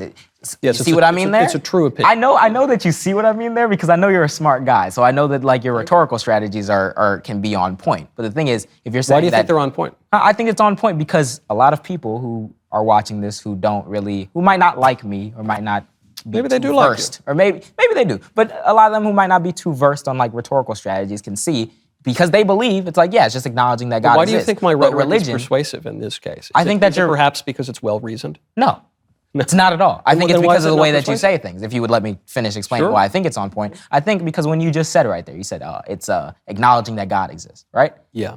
That's because it's a common sense statement to you and to your audience. If you say religion is acknowledging that God exists, that of course they're going to say, yeah, because I believe that God exists. And if you're religious, you acknowledge that God exists. But you kind of leaped past, which is why it's not reasonable or sound. You leap past the part where, wait, do we really know that a God exists? And if we do, We do. how do we demonstrate? Well, here's how we demonstrate. Things are in motion, right? We're in motion. You and I are in motion. Yes, The physics. Earth is in motion. The stars are in motion. The galaxies are in motion. Things in motion do not put themselves into motion. So, like for instance, if I had a ball here, I could take this ball and I could throw it at another ball on that desk over there. Well, and then that ball, this ball that was moving that I threw, would hit the other ball, and that ball would fall down on the ground. It would roll, and that ball would maybe roll over, I don't know, another little tiny ball on the ground, and it would you would see things continue to move as a consequence of those actions. So we can go back and you say, well, Michael, how did you start moving? And I'll tell you how I started moving, because my mother and father loved each other one night, and they created me. And how did that? And you can go back through all of these actions that caused movement. But ultimately, you're going to have to come to an unmoved mover. who is God. Or no, you could actually, so it could be an unmoved mover. It could be that there's a finite amount. It reduces by finite amounts, the amount of movement. So in that ball analogy, when you throw the ball and it hits another ball, it would be slowing down because of the force of friction. So it could be something that was moving or maybe has the potential to be moved that just hasn't been actualized yet. It doesn't need to be an unmovable mover. And if it No, is I'm not saying I'm saying the unmoved mover is at the beginning. Yeah, I'm saying it doesn't. Yeah, I'm saying the beginning doesn't need to be an unmoved mover. And if it is, and if it is, and we're bringing it back to a God perspective, then if God is the same today, tomorrow, always, and is the unmoved mover, then what does prayer do? Think about it. If God is changing their mind about something, not changing their mind, but say I pray to God. Say I pray to God about something, right? I want him to fulfill something for me. I want him to make my water into wine right here. Let's say that I pray to God for that. Right? He'd have to do something that he wasn't doing already in order to make that happen. Well, but God he'd have to answer my prayer, correct? But if God were to exist, God would be the creator of all things, by definition. Yeah. So God would create not only space, but time. Right? So God would necessarily be outside of space and outside of time. Oh, he wouldn't necessarily. He could. He would. Again, we're talking if he's about the maker of all things, then he made time. No, well, I mean, if he's the maker of all things, he could make time, but he could also make himself subject to time because, again, this is the power of a God we're talking about. We're operating on the framework that, as we understand time, the thing that has to create time has to be outside of it. But like I was saying, God does enter into time in the incarnation. Yeah, but you've arrived at an important distinction between Christianity and Islam. Before we get to the distinction, I want to press down on the fact that if God has created this water right here, this water currently is not wine. It doesn't matter at which point he decides to make it wine, he has to decide to make it wine. That is, in a sense, the unmoved mover moving. Because you have to be in a state of mind to, okay, I made this is water. I now want this to be wine. That is you making a decision. You are changing your mind about something. Well, yeah, if that's the case, then God has to be a moved mover. Because you cannot say that, oh, well, you know what, he's just an unmoved mover, but I'm going to pray to him and he's going to do something for me that he hasn't already done because he has to change something about himself in order to do that thing. Well, our lives unfold in history, and the way to understand God's relationship to history is through a concept of providence. Christianity is especially an historical understanding of God because God takes on human flesh in the incarnation and then lives for 33 years and then is crucified and then on the third day rises again from the dead and then he's on earth for 40 days and then he ascends up into heaven and sends the Holy Spirit to his church, which is the visible expression of God's kingdom here on earth. So I'm with you in God's role in history, but the error you've made is that you have forced God to be subject to time before God made time. No, I'm saying, but again, this is assuming that he did any of those things, but I'm saying, how do you know that he couldn't have made himself subject to that time? How do we know that it's without, how do we know that it's outside of the possibility of a God to both create God time has to come, and create himself in the time? How do we know that one has to proceed? How do we know that one has to precede another if we're operating on the framework of God? Because the creator has to precede the created. Yeah, but that's space-time is created. It's part of the physical creation. Well, does it have to? Again, we're talking about God here. Yeah. If I create something, I have to precede that thing.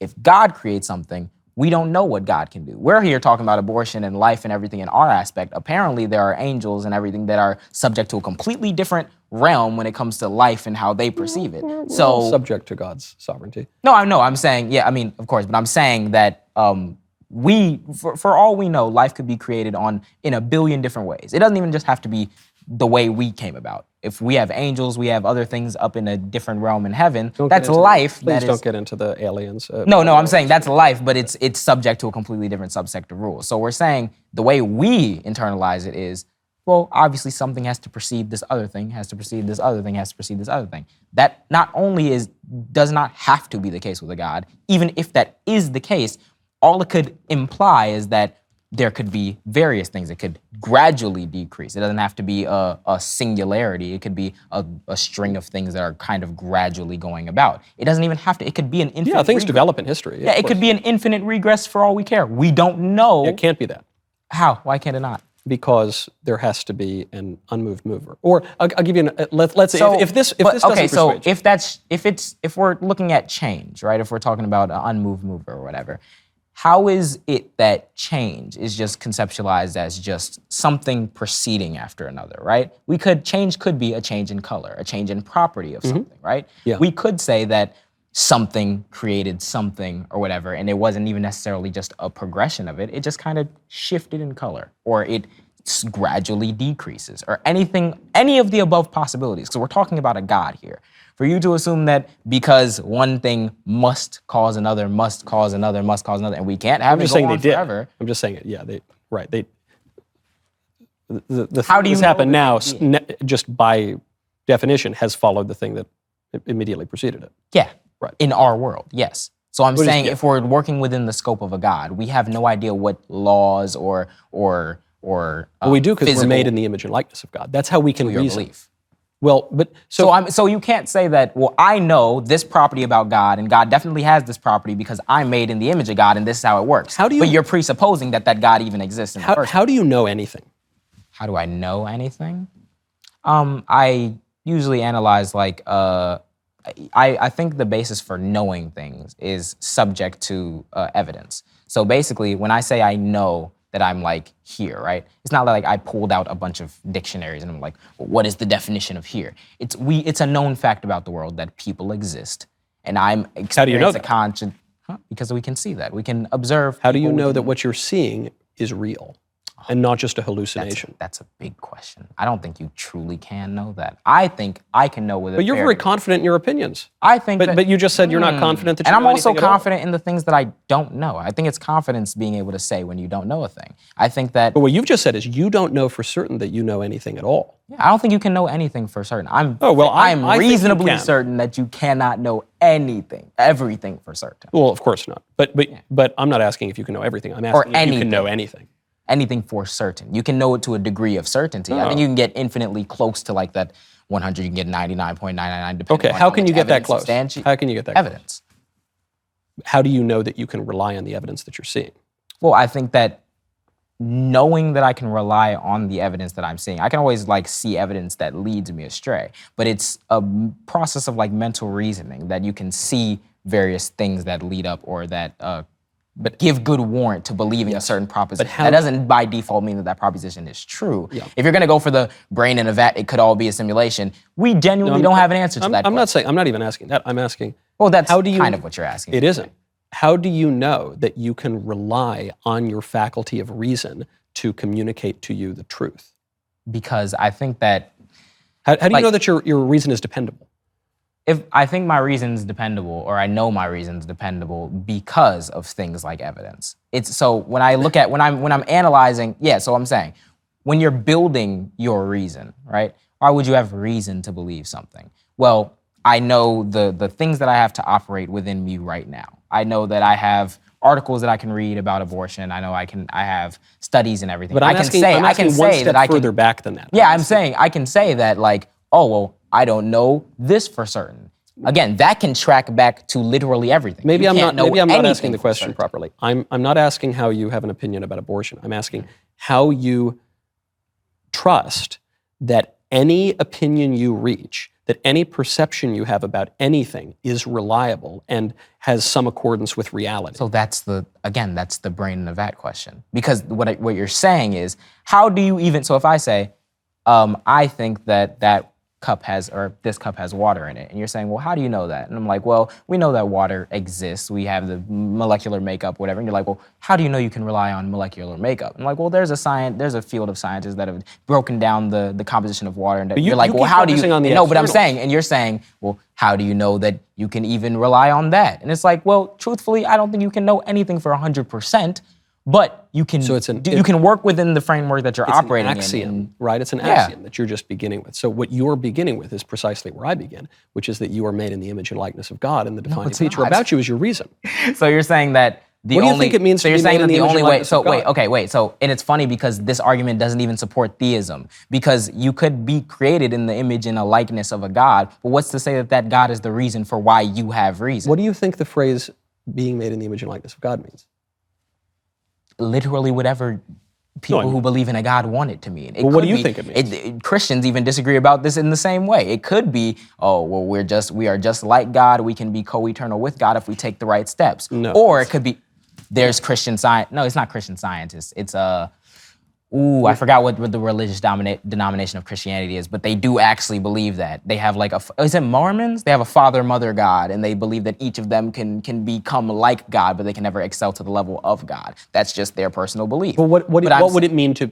What would it mean? It's funny. Well, I don't. The thing is, I don't know what that You don't know the answer. So the answer is because I don't believe it. So okay, but you can know things about things that you don't. So whatever properties what I think that being made in the image and likeness of God is whatever properties you attribute to that God, you guys share similar It's properties. not a trick question. There actually that's what my answer is. It's whatever. There's a more specific answer, which is our intellect and our will, our reason. That is what it That's means the to answer be that you believe is the case. Because you could very well believe you could very well believe in your God. And people who believe in a different God than you could believe that being made in the image of them is a completely different subset of categories and attributes that we attribute to ourselves.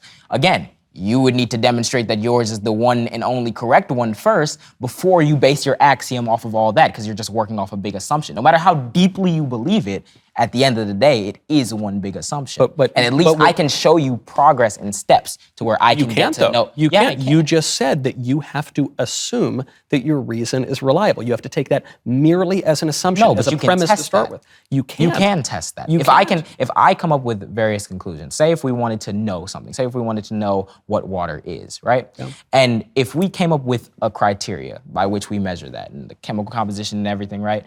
And we study the water cycle. We study everything that has to do with water. And we come up with predictions on, okay, well, given these circumstances, water should act like this. If we got all our properties down and we reasoned through this and we knew this correctly, we're able to know something correctly, then given that, water should act like this in this given circumstances. We have yet to be wrong about that. I don't know if water can just go from freezing to just like vanish in an instant. It could, but we have no demonstration of that. All we have is a pattern of research and understanding to this point that shows that we're able to make predictions and see this is actually how this is working. So with that in mind, we can say, okay, this is fairly reasonable. We can rely on this. If we were just looking at it as like, well, water's clear, which means it must have some property of becoming invisible. Well, we can say, oh yeah, well, I think that's the case. But if it continuously gets proven wrong and it never happens, then that's not a reasonable thing. But you're. If you're going to ask me, how do we know that patterns are reasonable? Well, or how do you know? I mean, to use the example that you like coming back to, how do you know that you're not just living in a video game or something? Again, I don't. That would be an assumption. It's just a premise. I don't know if I would. I don't know if I think that. I wouldn't call it an assumption or I wouldn't call it a premise or anything because I don't genuinely think that you can know that. But you live as though you're not. I don't think that you. I don't think you live as though things are significant. I don't think that even if your brain was in a vat, I don't think that means that the things we're experiencing aren't significant. That's one of the things that gets back to God. I think if we're living even without a God, I don't think that means that everything is insignificant. But you live as though your faculties of reason are dependable and that you're not being perpetually deceived. Well, yeah. And when you talk about perpetually deceived, yeah. How do you determine you're not being perpetually deceived? I think you're lying if you don't realize that it's analyzing the things that are at your disposal and making predictions and analyzing. Right, you have to take it. You have to. But if you're going to say because we 100% don't know for certain that everything around us is a figment of our imagination, therefore we're operating on faith, and that faith is the same faith as this God who apparently has told you everything you need to do and could never be wrong, despite the fact that everyone else believes in different gods. That's not quite what I'm saying. But it's close. You're trying to draw that. No, it's close. What I'm saying working. is that what I'm saying is that there are many different modes of inquiry, of philosophical deliberation, scientific inquiry, and all number of manner of inquiry. But they all have to begin with intuitive reasoning and with the assumption of premises. In the same way that mathematics has to begin with a set of assumptions: A plus B equals B plus A. You can't prove that, but those are those are some of the axioms. You can prove that once you test it. If I say Euclid about that. Yeah, if I say 2 plus 2 equals 4, right? Again, we can say that the number system that we developed for it is like you would have to, a figment of language, but the principle, if you have 2 objects and you add 2 more objects and you count. But I'm saying even more axiomatically. You have to begin with 3 plus 2 equals 2 plus 3, for instance. Yeah, so if we did that, proof. then we could run experiments or tests to make sure this formula applies in every scenario. We shouldn't get 3 plus 2 equals 1 plus 7. We shouldn't get that at any given point if our things are working correctly. Let me see if I can press this. If we continue to get these same answers and we continue to not be proven wrong in these same things, you can know with a higher degree of certainty whether or not you're correct about that. If you can know anything at all. You could never know for sure that everything around you is a figment. But even if everything is around you is a figment, you still know things within that figment. And it's not necessarily like the same leap You of just faith. don't know it, but you could be deceived at any But moment. Because would it be- you wouldn't necessarily rely on, say, continuity, that the world you're living in today is the same world that existed for a But second. my thing is that you can't know that either. You say you can. Right, I'm because- just Yeah. beginning with certain But what- premises, but if- and then but- using my reason based on those premises. Yeah, and if we're gonna begin with certain premises and everything, what would be more of being deceived? Us in reality all being brains and vats. But not only I'm comfortable with saying, I don't know that for certain, but here's these things I can work with. Whereas you say, well, no, we're not a brain in a vat. I know this story, and this story is the one true story, and everyone else's stories are wrong. While Greatest the whole story time ever told, you might call it. Yeah, greatest story you ever told. So it's like, which one it would be more of a level of deceit? You could say The that one it's that's just real. The one that's true would be the one that's true would be That the would be- true. No. The one that's real and true would be the real and true one, and Yeah. the one that's a deceit would be the deceit. But even so, say the truth is that our brains are in a vat, and we can never necessarily obtain that truth, right? Because we don't really have a way of proving that we're not in a vat. I feel like my position of, okay, here's what we're working at. Let's try to make these observations, see where it gets us. Okay, this is leading here. Okay, maybe we can predict this. Maybe we can predict that. I think using that method of reasoning is infinitely more likely to get you closer to the truth of the matter, that being we find something that determines, oh, it must be a simulation, I think as we're- opposed to the belief system of, okay, well, I believe in this deity, and this is how this deity is telling me to act. And you trying to make those equivalents in leaps because we can't for sure know, that's I think we're missing the point a little. So let me try. We're way off the point. I want to get back to Let me try it a abortion, different way. But on this point, to use a popular question, can a man become a woman? That's a weird question to ask. It's a weird question. It's kind of to weird that ask. we have to ask it, isn't it? Well, no, because genders in different societies have always been fluid and have always worked. So it's like Not so when sure you about ask, that. can a man become a woman? It's like, well, a person can become whatever they want, but it's like if I'm you're just asking subscribing if to the category of man, then unless you stop subscribing to that category. A person can't become whatever he wants. A person can't become a seagull, for instance. So he talking can't about- become whatever he yeah, wants. because we have to stick within our species. Yes, I understand that Right. you can't physically become a seagull. But So I'm saying, can one man and sex woman, become the opposite sex? man and woman is not objective in the fact that a seagull and a human is. Those are completely different. Yeah, genetic in one we're talking about makings. differences in species, and one we're talking about differences in sexes. So my question is, can one sex become the opposite sex? Can one sex become no? Can a man become a woman?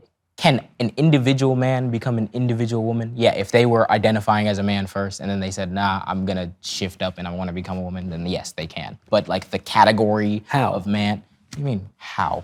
How can that man become a woman? So when it comes to sex and when it comes to gender and everything, there are many different biological processes that go into determining one's sex and then corresponding with that gender. Someone could be biologically male and their testicles could like grow inside of them, and because there's I forgot what the specific gene is, but it like doesn't bind to a specific receptor and it doesn't release the right hormone, so you end up developing the same body as a They have a woman. deformity. Yeah, and well, you not the would- same body. You've got testicles. No, yeah, as in like everything that from an outside perspective looking in, everything that we'd associate with being a woman, broader hips, breasts, all the physical attributes. You could develop All the all of physical that. attributes? Yeah. Well, I mean, obviously outside of like a uterus or something, but like you That could, seems like and an even then important there are women who don't. But anyway, besides the point, you could develop all those things that would classify anyone in any other circumstance as a They're woman. not all those things. You've just admitted they're like the central essential things you're not developing. Is your genitalia the central essential thing? That's the differentiator. So between what sex. gender or what sex so intersex people are real, correct? Well, people have genital deformities and certain chromosomal When you say deformities, yeah. genital deformities, that's kind of like what you just described. but you're kind of assuming that that's like It's a defect. because I wouldn't say necessarily it's a defect, because again, our genes and our hormones have all types of, we are all born with like the same, like not same possibility of becoming a man or a woman or a boy or a girl, because you don't get born a man or a woman, but like you're born with that same genetic code where if a receptor doesn't bind to a receptor, or if it does, or if you have a XXY or whatever, that significantly shifts what your outward presentation is going to be. So if we're talking about what someone's gender is or what someone's sex is, there's always been variation in humans, especially. There's a The variation categories in that men we, and women. they're, But they're the categories that we assign to those variations. We can draw a box around it, but us drawing boxes around it is just trying to best understand to our ability. But if there are people who are clearly fitting outside of those boxes, there's nothing wrong than just redrawing the box. We always do that all the time.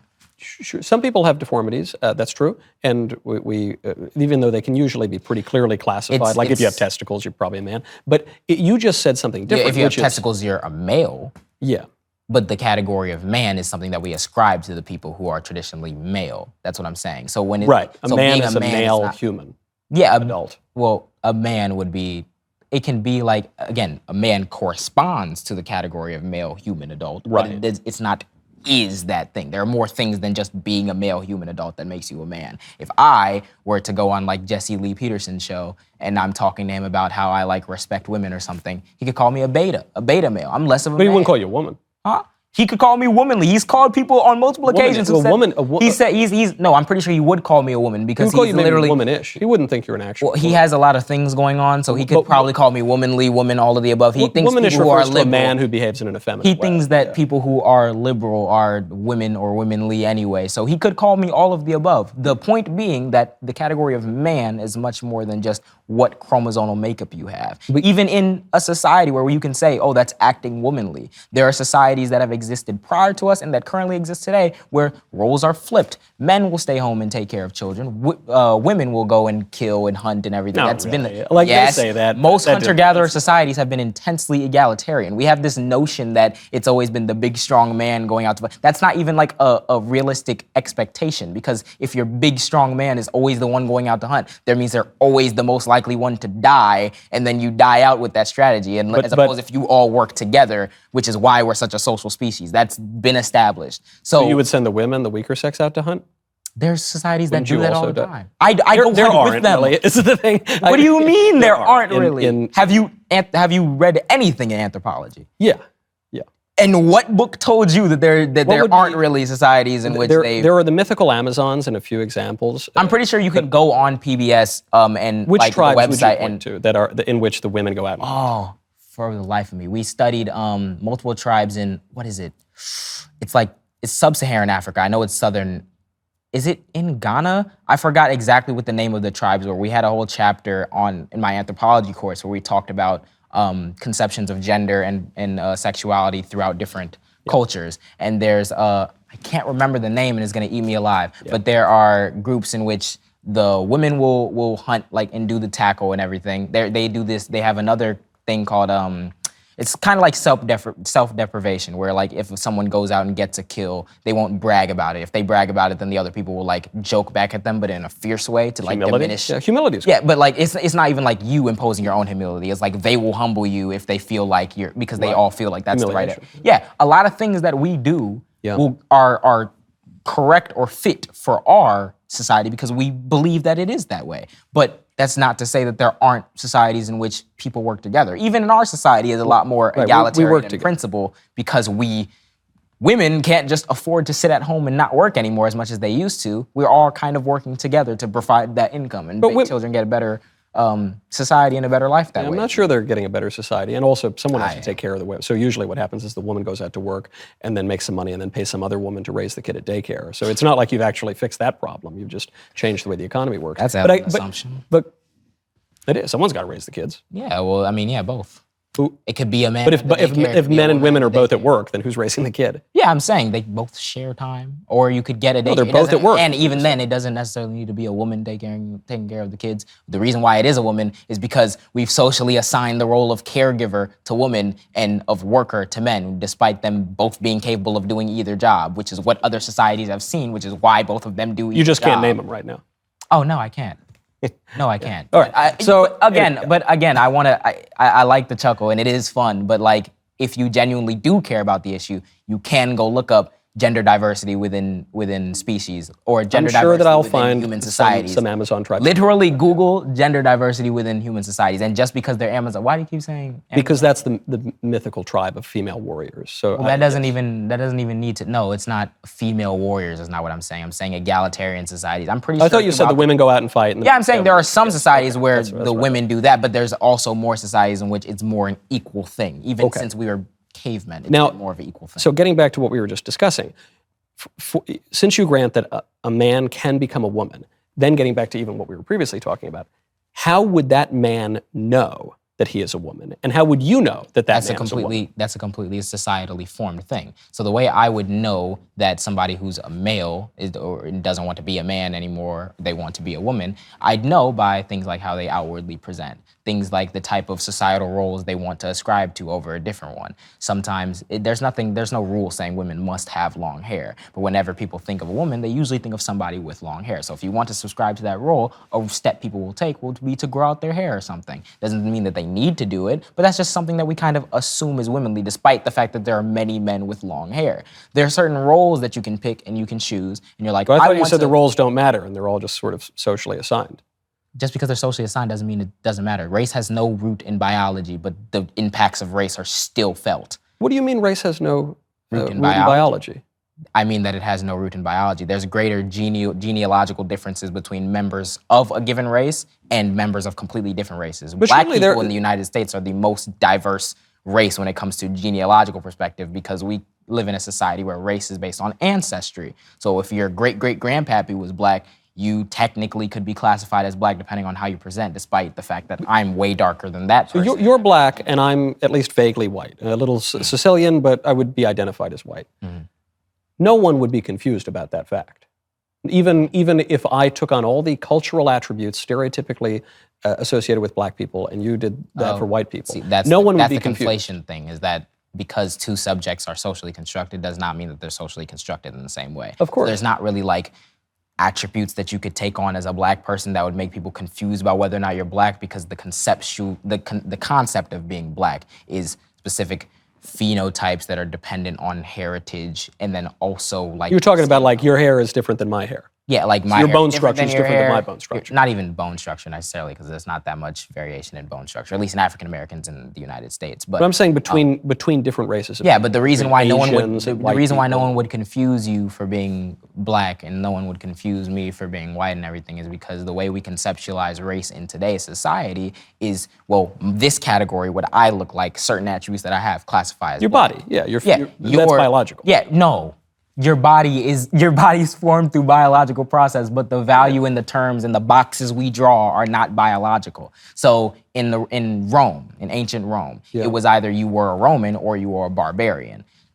If you were a member of Roman society, if you were a Roman citizen or whatever, you were considered a Roman. They had different skin colors in Rome, but that doesn't mean that they didn't. But they still as race. They did. They saw that their race was Roman, and every other race was barbarian. They didn't say, oh, I'm Black Roman, I'm brown Roman, I'm white Roman. Those are boxes that we've drawn in American society. Why do you think that isn't true? Why do you think that? How? Well, there's a good book, came out in 2006, on racism in ancient Greece and ancient Rome. It's by Benjamin Isaac, who is a Princeton historian and classicist. And he points out that the concepts of race and even racial hostility were extraordinarily present in the ancient Roman and ancient Greek worlds. And it goes back much earlier than that, actually. It goes back to like the Egyptian Book of Gates, which was written roughly 3,500 years ago. In the Egyptian Book of Gates, you see a discussion of different races of people. Not merely cultural differences, what but were races. the races? So that's my thing. Libyan, Nubian, Egyptian. I forget the fourth one. But I'm saying no. This was 3,500 years ago. Yeah, I'm saying race as we conceptualize it in this society. The ancient. Yeah, there can be other races in like ancient society, but their racial categories were not what our racial categories are. And even then, I'm not gonna dispute what the word of the historian is right now. I'm gonna look it up after, and I can guarantee you probably misrepresenting it. But assuming that you're not, I'm gonna be charitable and assume that you're not. Yeah. When we talk about race in ancient times, a lot of times, at least from the scholarship that I've seen, it's things they'll talk about like eye color and they'll do hair color, but they wouldn't like refer to it as we are one united race and you guys are a because an different empire race. Conquered all that territory. Yeah, so even from a logistical standpoint, it's physically impossible for them to have the racial categories that we did today. No, they still had racial categories though. Yeah, this was true through the Middle Ages too. Yeah. It's a myth. There's a myth pushed by liberals, especially in this one book that was written by some random op-ed journalist, The New Jim Crow, that suggested that race is a creation of the last couple hundred years invented by white people. In the United States it is. The reason why is The because thesis goes even more ambitious than that and says, as you've been saying, that antiquity didn't have conceptions of racial differences, but that's not true. No. And through the Middle Ages, it's true. You see it even the Muslims. no, what I'm saying is they had conceptualization of racial differences, but the concept of race are completely different depending on society. So in Roman times, you could probably get away with being confused as being a Roman because there were very specific things. They weren't even like very specific things, but if they considered you a barbarian, it was an outsider, somebody who isn't like us. You could slip into a given society and assimilate enough to where it's like people could confuse you as a Roman, but they'll never confuse you as black and me as white because in America, the categories we have drawn is skin color and certain phenotypical features, despite the fact that we have gender and we have a genetic diversity across genders. I mean, across races. The thing is that those categories have always existed. That doesn't mean that they're biologically rooted. Because a group of people is born with blue eyes does not mean that the blue eyes is a thing that must be assigned value out of some biological reason. We assign value to it out of some. Yeah, I'm not saying anything about value at all. I'm just saying that that's how the racial category is. But you're making an historical point that in antiquity through the Middle Ages, people did not conceive of race based on these biological or phenotypical characteristics. I'm saying race is not biologically rooted. I didn't say that there were no racial differences, but I said like in Rome, Roman was their race, barbarian were other races. But I'm saying that's not true. And because I cited, for instance, no, but what you cited was them saying there were racial differences and racial hostilities. And but that does not. I said there were, but it varies depending. But you were saying there was no distinction other than between Roman and barbarian. Yeah, okay. I'm saying that is true. I can grant the point that there are probably other distinctions besides just Roman and barbarian. But I'm saying while there are racial differences throughout history, the racial categories that we draw are societally based. There is nothing inherent about black people that make them more likely to have negative stereotypes. There's nothing inherent about white people that make them more likely to be a dominant group in society. There's nothing inherent about the skin color of various Asian people, even though that's not even consistent because we just classify them as Asian, that makes them have whatever values we assign to Asian people. Those are boxes that we drew. Perfect example is Irish people. Irish people in the early 1900s and late 1800s were not considered white. They were pushed into the same. That's not a disputable. That's not even disputable. They were. That's not even disputable, Michael. They were discriminated against, and they weren't considered white. You would have a better argument if you pointed to the Southern Italians. For instance, the largest mass lynching in American history was against Italians in New Orleans. You might say that in certain parts of the South, they were considered lumped in as black rather than as white. Even that is kind of overstated. That's not overstated. Based on American history. I mean, listen, I've sure looked at and researched a lot of American history, and Irish people were not considered in the same racial category as white people. They were distinct from the English. There's a certain thing, even if you go to Ireland now, there's a thing called Black Irish, right? And that doesn't mean that they're actual black people. They just like are Irish people with like slightly it's like a slightly tanner white, but it's like even just being of a different nationality that wasn't considered conducive to broader white American culture deemed you as not being white. Well, in the same way that Barack Obama is equally as white as he is black, but he's considered black. Right. Yeah, he didn't run as Barry Soetoro, which is the name he went by for much of his life. He went as Barack Hussein Obama because he thought that would give him an electoral advantage. Well, I mean, it probably has something to do with both his dad on his African side doing that, but I don't think he just changed. But he went by a different name. He went by Barry. His nickname was Barry in his childhood. I think he's always been named Barack. No, but he didn't present himself that way. My name is Joshua William Joseph. I go by JJ. If I said I'm going to go by Joshua Joseph on the ballot, that doesn't mean I'm deserting my name and I'm going with that name to get me electoral advantage. That's just my government name. Look, politicians do this all the time. His government name wasn't Barry, is what I'm telling you. That was his nickname. Sure. So why did he go by a different name for much of his life? Because he's running for. I'm not going to run for president as JJ. That's a colloquial term that people who are close to me refer to me as. If you want to know who I am, Teddy Kennedy ran for office as Teddy Kennedy. Well, Mitt Romney ran for office not as Willard Mitt Romney. He ran as Willard. Yeah, I'm saying Ted Kennedy ran as Robert Kennedy was his brother. Wait, are we talking about RFK Jr.? Or are we talking about JFK? Teddy Kennedy was a United States that was I forgot that was another Kennedy. And then his brother was Robert. Yeah, again, but Jack. That doesn't necessarily mean that like there's an electoral advantage in him getting. I don't think in 2008 America it's an electoral advantage to go by Barack Hussein. I think the only Obama. reason anybody 7 years after 9/11, and we're talking about Hussein. I think the only reason Obama. people voted for Obama is because he was an impressive speaker and because they could say they voted for the first black president. I don't think he had any accomplishments other than that. Any accomplishments at all? You mean prior to becoming president? Yeah. Or Yeah. I think that he was a fresh new face. He Yeah, was what like did he do? He didn't accomplish anything before he was president. Well, he was a senator from Illinois. He was. What did he do? What did he accomplish as I a don't- state senator from Illinois? I'm not sure Well, as a U.S. senator and before that. I'm not as a sure what. state I know he was very outspoken against the Iraq War. I don't know what he introduced in the Senate in 2006. Nothing. The answer is nothing. Yeah. I'm going to take you at your face value and just say, okay, he didn't. Even then, I don't think that Barack Hussein Obama is the thing that would give him the electoral advantage. I think people voted for him, in part because he was a black president, or he would be a first black president, but a lot of people also voted against him because he was going to be the first black president. Perhaps, To I don't know. ignore that, He won a huge portion of the American election, a clear majority. I'm pretty sure he won a majority of the electorate, but what were the racial breakdowns? He won a ton of them. I'm pretty sure 56 to 60% of white people voted against. In 08 or 12? Huh?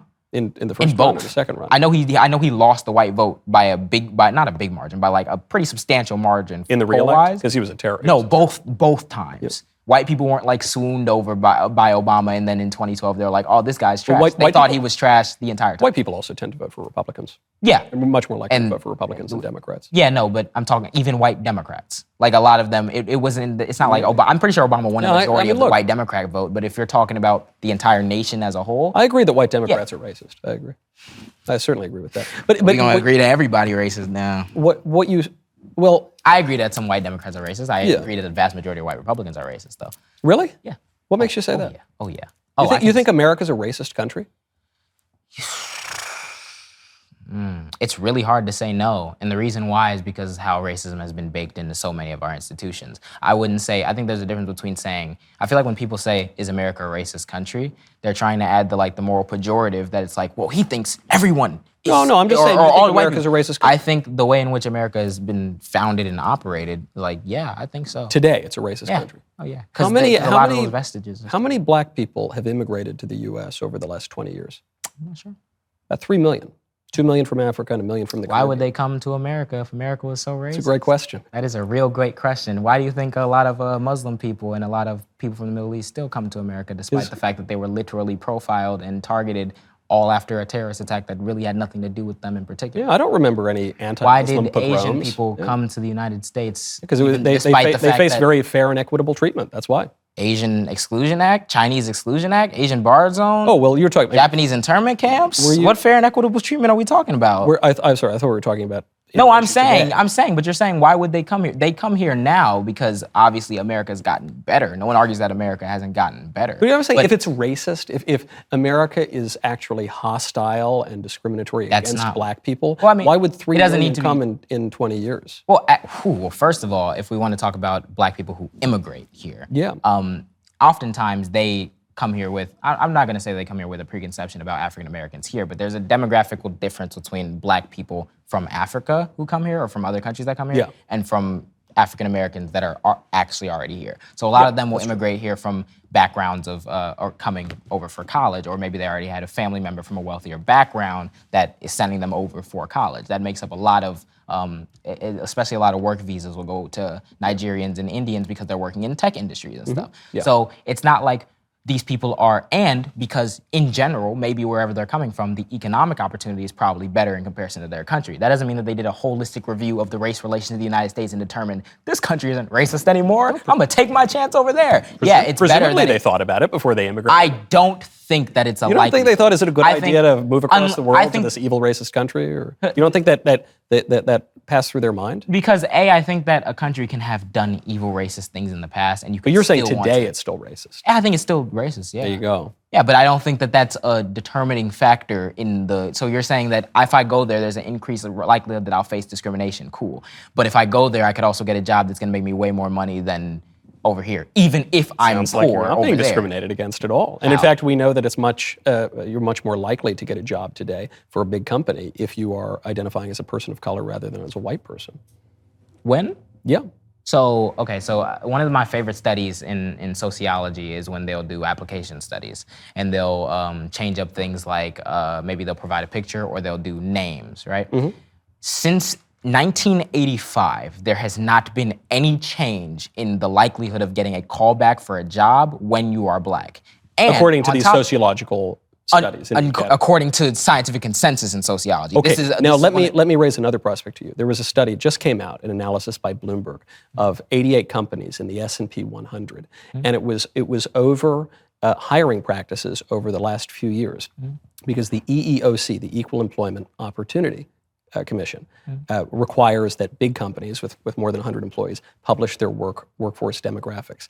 And over the last couple of years, 94% of people who have been hired for a job for any of those companies have been persons of color, which is pretty crazy because the country is 60% white, which means the only way they could have arrived at that number is by actively discriminating against white applicants and giving an advantage to persons of color. I'm going to assume that, I can't even assume that your numbers are 100% correct. They totally are. Are they? You can Google it You're right going to now, trust me right? that I'm going to look it up and it's going to say the 94% of people hired for a job at these few corporations. Not few, it's 88 of the top of the S&P 100. They're talking about the biggest companies in America. We're saying that the workforce, 94%. Of the new hires, yeah. 94% of the new hires. How many new hires? So, because you do understand that you could have a high proportion of new hires be hired as minorities, and the overall makeup of the company could still be white, Sure, but predominantly white. we're talking about the policies in place today. So we're not talking about policies 50 years So ago. 88 of the top 100 companies are attempting to increase their diversity by hiring higher rates of minorities, and that means that the racism's gone? No, it means that there is new racism against white applicants. If only 6%. That means that there's. if only Why would they 6% need of the to? people Why hired were white. would they need to hire? Because many we have de facto and de jure racial discrimination in employment against white people, and to a lesser degree against There's Asians. de facto racism. You know what de facto racism means? Or de facto discrimination? Yeah. What does it mean? So de jure racism would be as a matter of explicit law, and de facto would be as a matter of implicit practice. And in the case of affirmative action policies, it's actually both. Well, actually, no. Well, de facto would be. So the way I like to think about it is when we look at public schools today, there's still a lot of de facto segregation left over from the Jim Crow era because there was no serious And because students effort. self-segregate. Yeah, well, because they were put in a condition in which they were already mostly segregated. So you can't. There's No, not even in really- mixed schools, I'm saying. There have been a lot of studies on this, and it's very odd because a lot of people don't like there to be self-segregation, but it happens. Yeah, it'll happen because of different like cultural backgrounds and everything. Yeah. But that is compounded with the fact that there was never a real ability to fully desegregate public schools. And there Federal was- busing with the National Guard. What? Yeah, and they struck that down.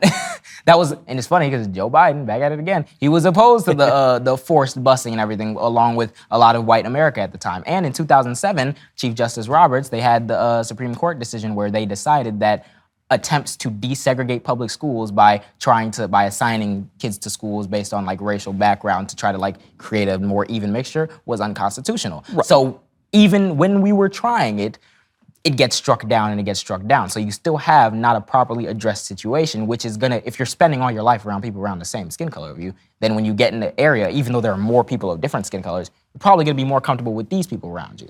And that's due to circumstances that was not necessarily created by I'm not disputing the fact that there But are people when I was talking self-segregate. about de facto segregation, and the reason why is because it's vestiges that are left over from policies that used to be in place and not a serious act to correct them. So how in the world is hiring majority minorities in recent years at corporations, 94%. how is it virtually de facto segregation when the whole reason why they're doing I'm not that saying is it's because of the segregation, I'm saying policy? it's racial Or discrimination. how is that de facto discrimination based off of when the vast majority of the people at the corporation will A, still be white, and B, the whole reason why they're doing that is to correct for the fact that Well, you might say allow them. it's good discrimination, which I suppose is what you are saying, but it just is. It nevertheless. I is wouldn't say it is good or bad discrimination because I don't.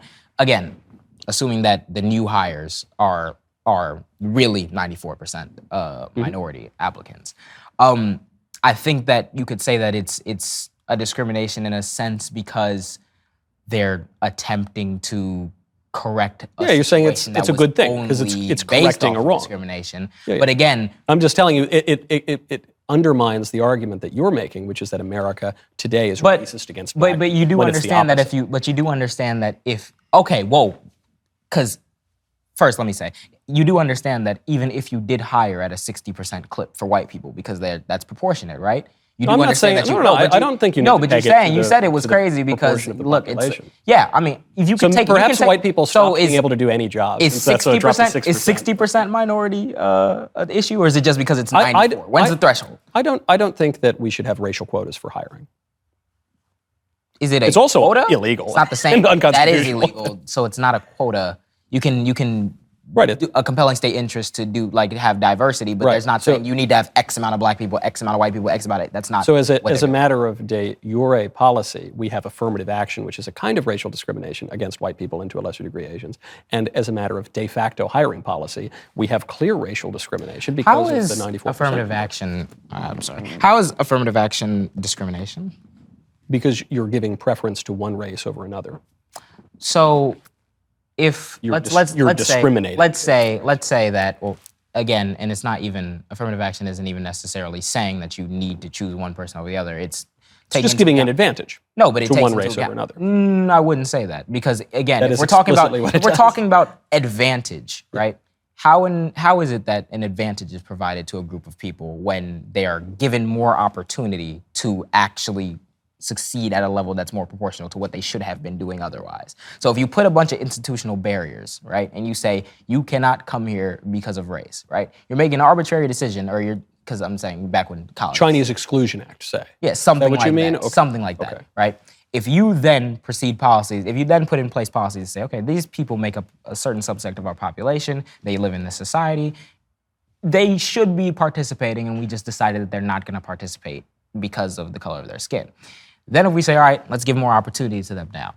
Do you see the problem if you were to then cry discrimination again? Because then what is the alternative? If we just stop having racial anything, no consideration of race, right? It's the fallacy of colorblind law. Is What's that the fallacy? as in no law is truly colorblind? If you're talking about, so if we're saying, okay, we're not gonna have anything racial in it, right? We're just gonna hire according to a proportion of the population, which again, you're gonna have to do No, that. I'm not suggesting But that, though. I'm saying we just don't, hire we don't at have all. racial quotas. So not only by factors of sheer math are you going to have way more white applicants, you are neglecting the fact that the reason why you have so few minority applicants isn't just because they're applying at a proportionate rate and you're just saying no because you're being discriminatory. They aren't even getting the tools to get there in the first place What are those because tools? of policy that affected them in the past. What policy? So when we talk Why about are they at a disadvantage? why are they at a disadvantage? We can talk about black people in particular. We can talk about redlining and housing discrimination. We can talk about the after effects of slavery and debt peonage that no one talks about. I noticed that I never see you guys Daily Wire cover anything when it comes to the history of black people that accurately explains where we are at today, because the last chattel slave released in America was actually in 1942. And that's not like a crackpot theory. That's because right after segregation or right after slavery, the South didn't kind of just give up and be like, oh, you got our slaves, our economy is just gonna go along now. They attempted to have a system in which they re-implemented it. Oh, look, So there basically are what over they would 9 do- million slaves going around today, not in the United States. Yeah, that has nothing to do with what I'm talking about. So, How does it not? because we're not talking about the historical, we're not talking about the context of people who are No, I'm just living pointing in out slavery conditions around the world. I'm saying slavery is practiced everywhere around the world today. What does that mean? It means forced servitude. Yeah, I'm not saying what does slavery mean. What does it mean that is practiced in multiple places and everywhere today? Does that mean it's okay? No, it's very bad. But So what I'm saying then is that's- we're basically the only guys that ever stopped it in all of human history. We in the West, yeah. That's funny. What do you mean by we in the West? I mean, Europe and the countries that came out of the European colonies are the only part of civilization ever that decided to end the practice of slavery. And Where they do did you so think for slavery- explicitly Christian Where do you reasons. think that slavery was most popular? It was the Muslim pirates who were some of the largest traders in slavery. that's the sheer. And- When it comes to the trade of the Barbary slave trade. No, not sheer. just- No, yeah, I'm talking about that. The Barbary pirates. That's in sheer number wise, compared to the transatlantic slave trade with African Americans in particular. Yeah. It's a bigger number. Yeah. But I'm saying, where do you think it was most popular? You're taking that one instance You're of saying slave today, trading. or No, I'm talking about historically. You're taking that one instance of slave trading and you're neglecting No, all but the there slavery are that was others. going on in Western countries. If you could count up that number, No. that's significantly more than the Barbary slaves. I'm saying even like slavery today, for instance, in Africa, is still practiced. There's a candidate for the president of South Sudan who himself was a slave and has been speaking out about the problems of slavery all around the world. Okay. At the height of the transatlantic slave trade, there were more slaves who were held in Africa than were shipped over to the New World. So I'm saying this, and this has been true in East Asia. Oh, this has been true in the Middle East. And this is So because, this and has this is been true because for you're all of history. failing to draw a distinction between what slavery we're talking about. These societies did have slavery, and that, again, has nothing to do with American history. But when we look at There's the a lot to context- do with the history of slavery.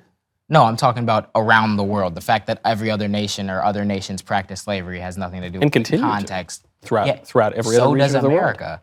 If you look up You any mean- study, if you look up any source that tells you how many slaves there are in the world, they'll say there's like 7 million in Africa, and they'll give you a number about 400,000 to 1 million in America based Because of on sex their criteria. slavery. Sex slavery. Because of sex Of slavery, the people yeah. being held by the Yeah. cartels on the open border. Yeah, That's so true. We no, should stop that. in the United States, Yeah, literally in our right, country.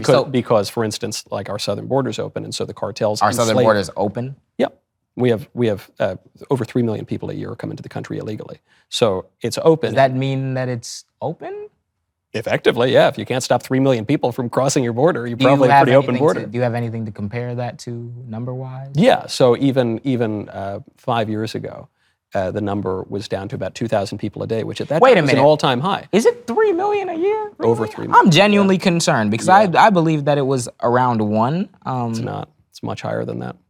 But We have a million legal immigrants who come in per year, which is also a shockingly high number, completely out of accord with any other country on earth and any other time in history. But we also have many more millions of illegal aliens crossing into the border per year. illegal. You can look it up. Is a nice term, but I'm saying He's a when it criminal comes to foreign national.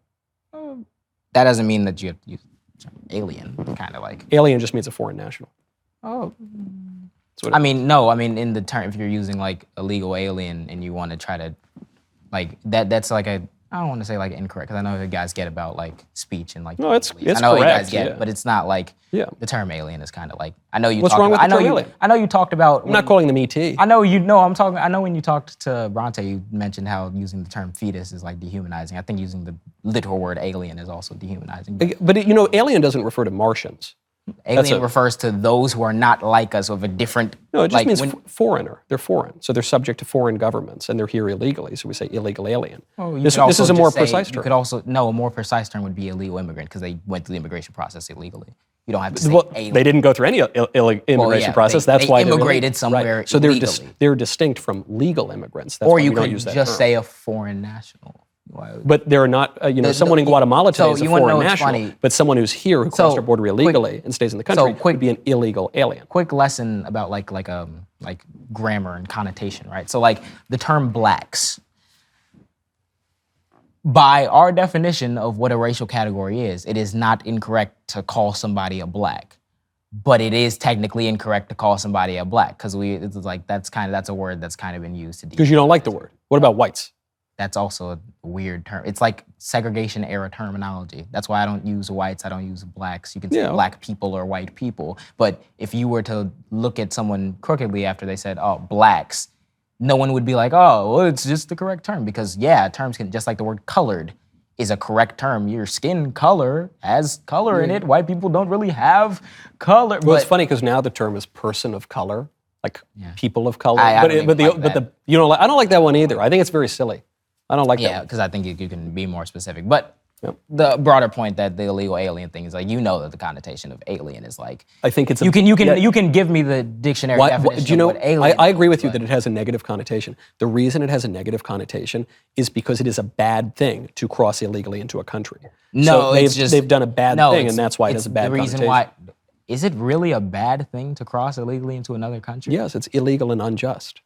How? It's unjust to cross into another country. So again, it's Yeah. funny because we're gonna get back on morals. If someone was like running from the cartel and they had like it was a family, it was like some little girls, a couple boys with them, Mm-hmm. and it was a family that running across the border to escape from the cartel. But that's not what happens. They actually no. you work with the cartels to cross the border illegally because the cartels control the entirety of the southern border. Yeah, So and it's the exact cartels opposite and the of that cartels run rampant within the countries as well. So if you're trying to escape the cartel, and the only way you can You don't do escape that, it by crossing illegally across that border. You have to work with the cartels to cross illegally across the border. Do you think every illegal immigrant is working with the cartel?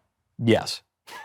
Practically speaking, yes. The cartels control the entirety of the southern border. And so what they do is they pay off the cartels, and then they end up in a type of slavery. After they cross described. over, Yeah. do you think that they're still working with the cartel, or did they Yeah. work with the cartel? Yes. All of They them. owe them a lot of money. They owe them a lot. All the illegal immigrants owe them a lot of money, and they're working with the cartel. Yeah, they Can you and substantiate that? I can.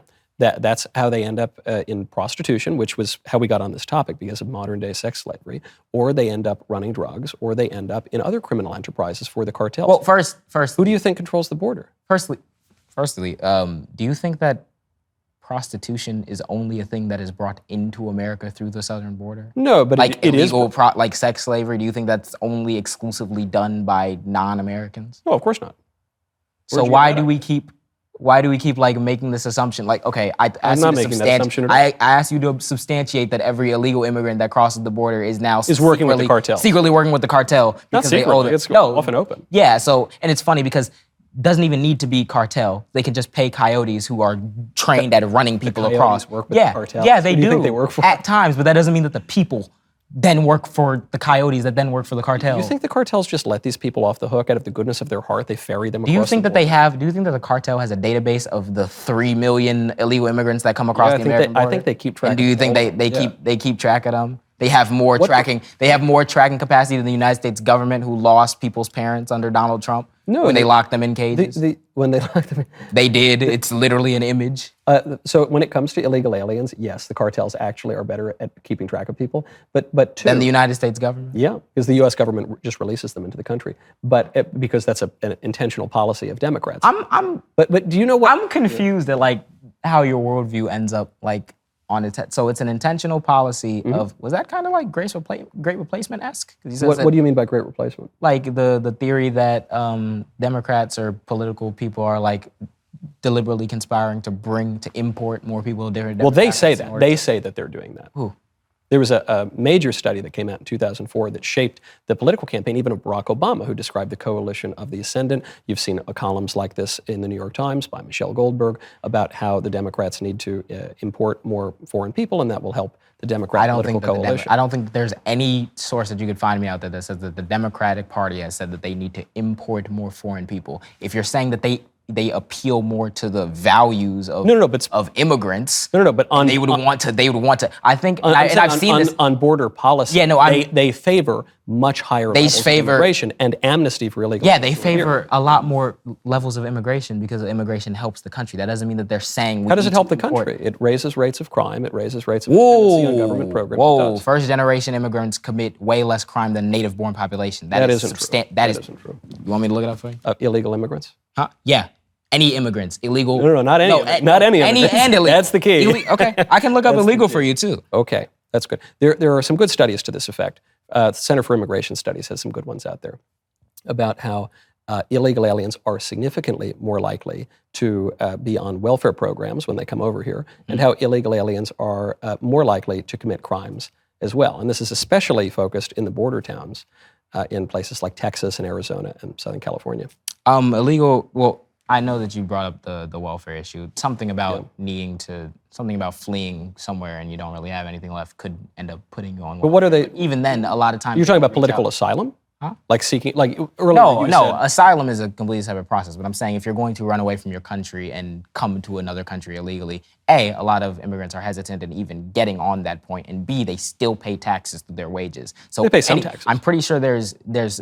A lot of out there that's that off the suggests books, that they. I'm pretty sure that data out there suggests that they actually pay more into welfare that they actually get back because they're not. It's kind of there's something about being like there's something about illegally being in a country that's gonna not put you first in line to be under a government assistance program in case they, find out that you're. No, it's not true. But this is why we have the concept of sanctuary states and sanctuary cities. Well, this is why Gavin Newsom in California says we're going to be a sanctuary state. This is why New York said, please bring all the immigrants here until the immigrants caused a lot of problems in those cities. So that all happens, and the Democrats are pretty explicit about it.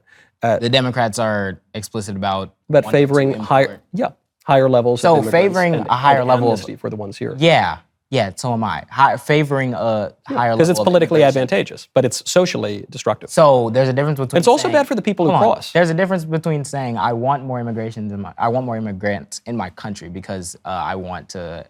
We should appeal more to them and they can help our country and we want amnesty for them. There's a difference between saying that and saying we are going to deliberately import people to replace a white population. That's the great replacement. What do you mean to replace? Like you're going to shove it, As kill in, the the white more people? brown people that you bring in, the less they breed. They breed with the people in the country, and then the concept of whiteness gets like more and more deteriorated till there's not as many white people. That's the great replacement. Yeah, I That's mean, what I asked you about. You said, well, yeah, the Democrats are deliberately, and you They're have no evidence deliberately that they're flooding the country with migrants. That's true. How? I mean, well, by not enforcing their border policy. How are they not enforcing the border? You Because do know Joe that, Biden allows 3 million you people know a year that to come into the country illegally. So then how many did Donald Trump allow? Because Joe Biden's immigration policy has been mostly similar to Donald Trump. Not outside of a really. few. The It numbers were has much been. lower under Trump, and the numbers in the first months of Trump's presidency, illegal immigration collapsed. Now, 6 months out into the rest of Donald Trump's administration, the numbers started to jump back up again. But the reason for that is because the Democrats stymied him on building the border wall and stymied him on ICE deporting illegal aliens and made a big hullabaloo about Donald Trump putting families in cages that were built by Barack Obama. Barack Obama did not build those cages. He did. No, he didn't. He did. There's a completely separate process. He did. He They actually- literally didn't. That's literally just a lie. I mean, I think we can get away with lying when you couch it. When right, were the but cages built? I'm not sure exactly what year they least were built. 2014. They were not built by Barack Obama. Well, he didn't physically build them. No, His I'm not. administration. Okay. Yeah. I'm saying that the whole concept of the cages being used to contain these migrants. By I'm the telling way, you when they coming were across- built. You by can't the tell way, me when they were built. You're just insistent that I'm not right about I'm saying my when you say that statement the of fact. cages were built by Barack Obama, first of all, I have no evidence that his administration constructed the cages. And even if they did construct the cages, they were not used as cages for people. You do understand that, well, right? even the term The cages whole reason why the gets floated Democrats around, made a big hullabaloo about containing people in cages is because a bunch of migrants were coming across the border and then the Trump administration were shoving them in cages. There was no distinction between whether or not they were applying for asylum, which the UN said that we violated international law on that front. You can roll your eyes about international law, but the process, because the process, they're economic. How do you know that? Because we have 60 years of data No, on but- migrants. so you and have- they're majority, How? vast majority economic No, migrants. yeah, you can say a lot of them are economic migrants, but you vast have no way of knowing that if you stop them as soon as they come across the border and throw them in a cage. The legal process that we agreed to on a national front is when someone is declaring asylum in a country, they go across that border, go to the nearest station, and they declare their thing for asylum, and then they get refuge while we await the process. What do you think the cages are, though? It's not like literally a dog cage. It's It literally looks like a dog cage, and they had foil blankets. You can Google pictures of it. You get sure they didn't throw them in I a. remember the cages Sure they from the didn't first throw them in a one. Rottweiler cage, but they threw them. Yeah, but it was they a threw them in silver processing cages. center because there were millions of A processing center? What processing were they going through? They lost people's parents. They were sitting there. There were disease breaking out. There was foil blankets. There was really no illegal alien element of child process. just died under the Biden administration in the same issue. But of course, the media never made a big deal about it. Because I'm saying, they actually, if you've been paying attention, Biden has been having a lot of criticism about how his immigration policy, like I said, has not been that different. To Donald Trump. I don't see the crying AOC photos like we saw under Trump. Furthermore, though, do you think AOC is supposed to go to the border and take a separate picture under every president about? No, I think it was a cynical ploy, and she wasn't even near the centers when she did it. She was outside of a fence and posing for a picture. But even beyond the processing of these people, there was a survey that came out from Fusion and Amnesty International, reported in the Huffington Post. So we're talking about liberal organizations. What percentage of illegal alien women and girls who cross that border illegally do you think are raped or sexually assaulted? I'm not sure. The number is between 60 and 80%, which gets to exactly what we were talking about when we were discussing the cartels. So this is a terrible. In 2018, the illegal immigrant criminal conviction rate was 782 per 100,000 illegal immigrants, 535 per 100,000 legal immigrants, and 1,422 per 100 native-born Americans. That is double illegal immigrants. According to which? This is according to the Cato statistics. Institute study. Well, it's Cato Institute. It's a pro-migration think tank. But what is Cato their data Institute set? is- huh? It's libertarian. Yeah, it's libertarian. Where's their data set from? Well, I guess they've conducted multiple studies on the topic of immigration. Through I'd just be kind of curious to dig into those data. You can look it up. It's not even just Cato. I can find. find you another one. There is no data that you will find out there that says that illegal or legal immigrants commit more crime. Well, I'm than the focused native specifically population. on illegal here, and I think we could. Illegal either. Illegal does not commit unless even if you count the one crime of crossing the border illegally. That's a pretty big one. Yeah, but you still don't get to the native-born population. Yeah, of course you would, because then 100% of illegal aliens would have committed a crime. Yeah. But to your point, and this is where some of these numbers get a little fuzzy, which is why the data are hard to get here, they're not convicted because they're not processed, because they're operating outside of the standards of the law, and they're doing that because the political leadership in this country wants to keep them that way because they think it gives them political advantage. I was looking at, I'm sorry, I apologize that I didn't necessarily hear everything that you said because I was trying to look at the Scientific American. I'd find you some other data about the crime statistics. I didn't know they were immigration experts over there at Scientific American. You can analyze data. They talk about, that's a sociological study. If you're trying to analyze the behavior of people and the likelihood to commit crime, that's sociological. Look, I have no doubt that left-wing and libertarian groups want to make Scientific American is a left-wing group now? Yeah.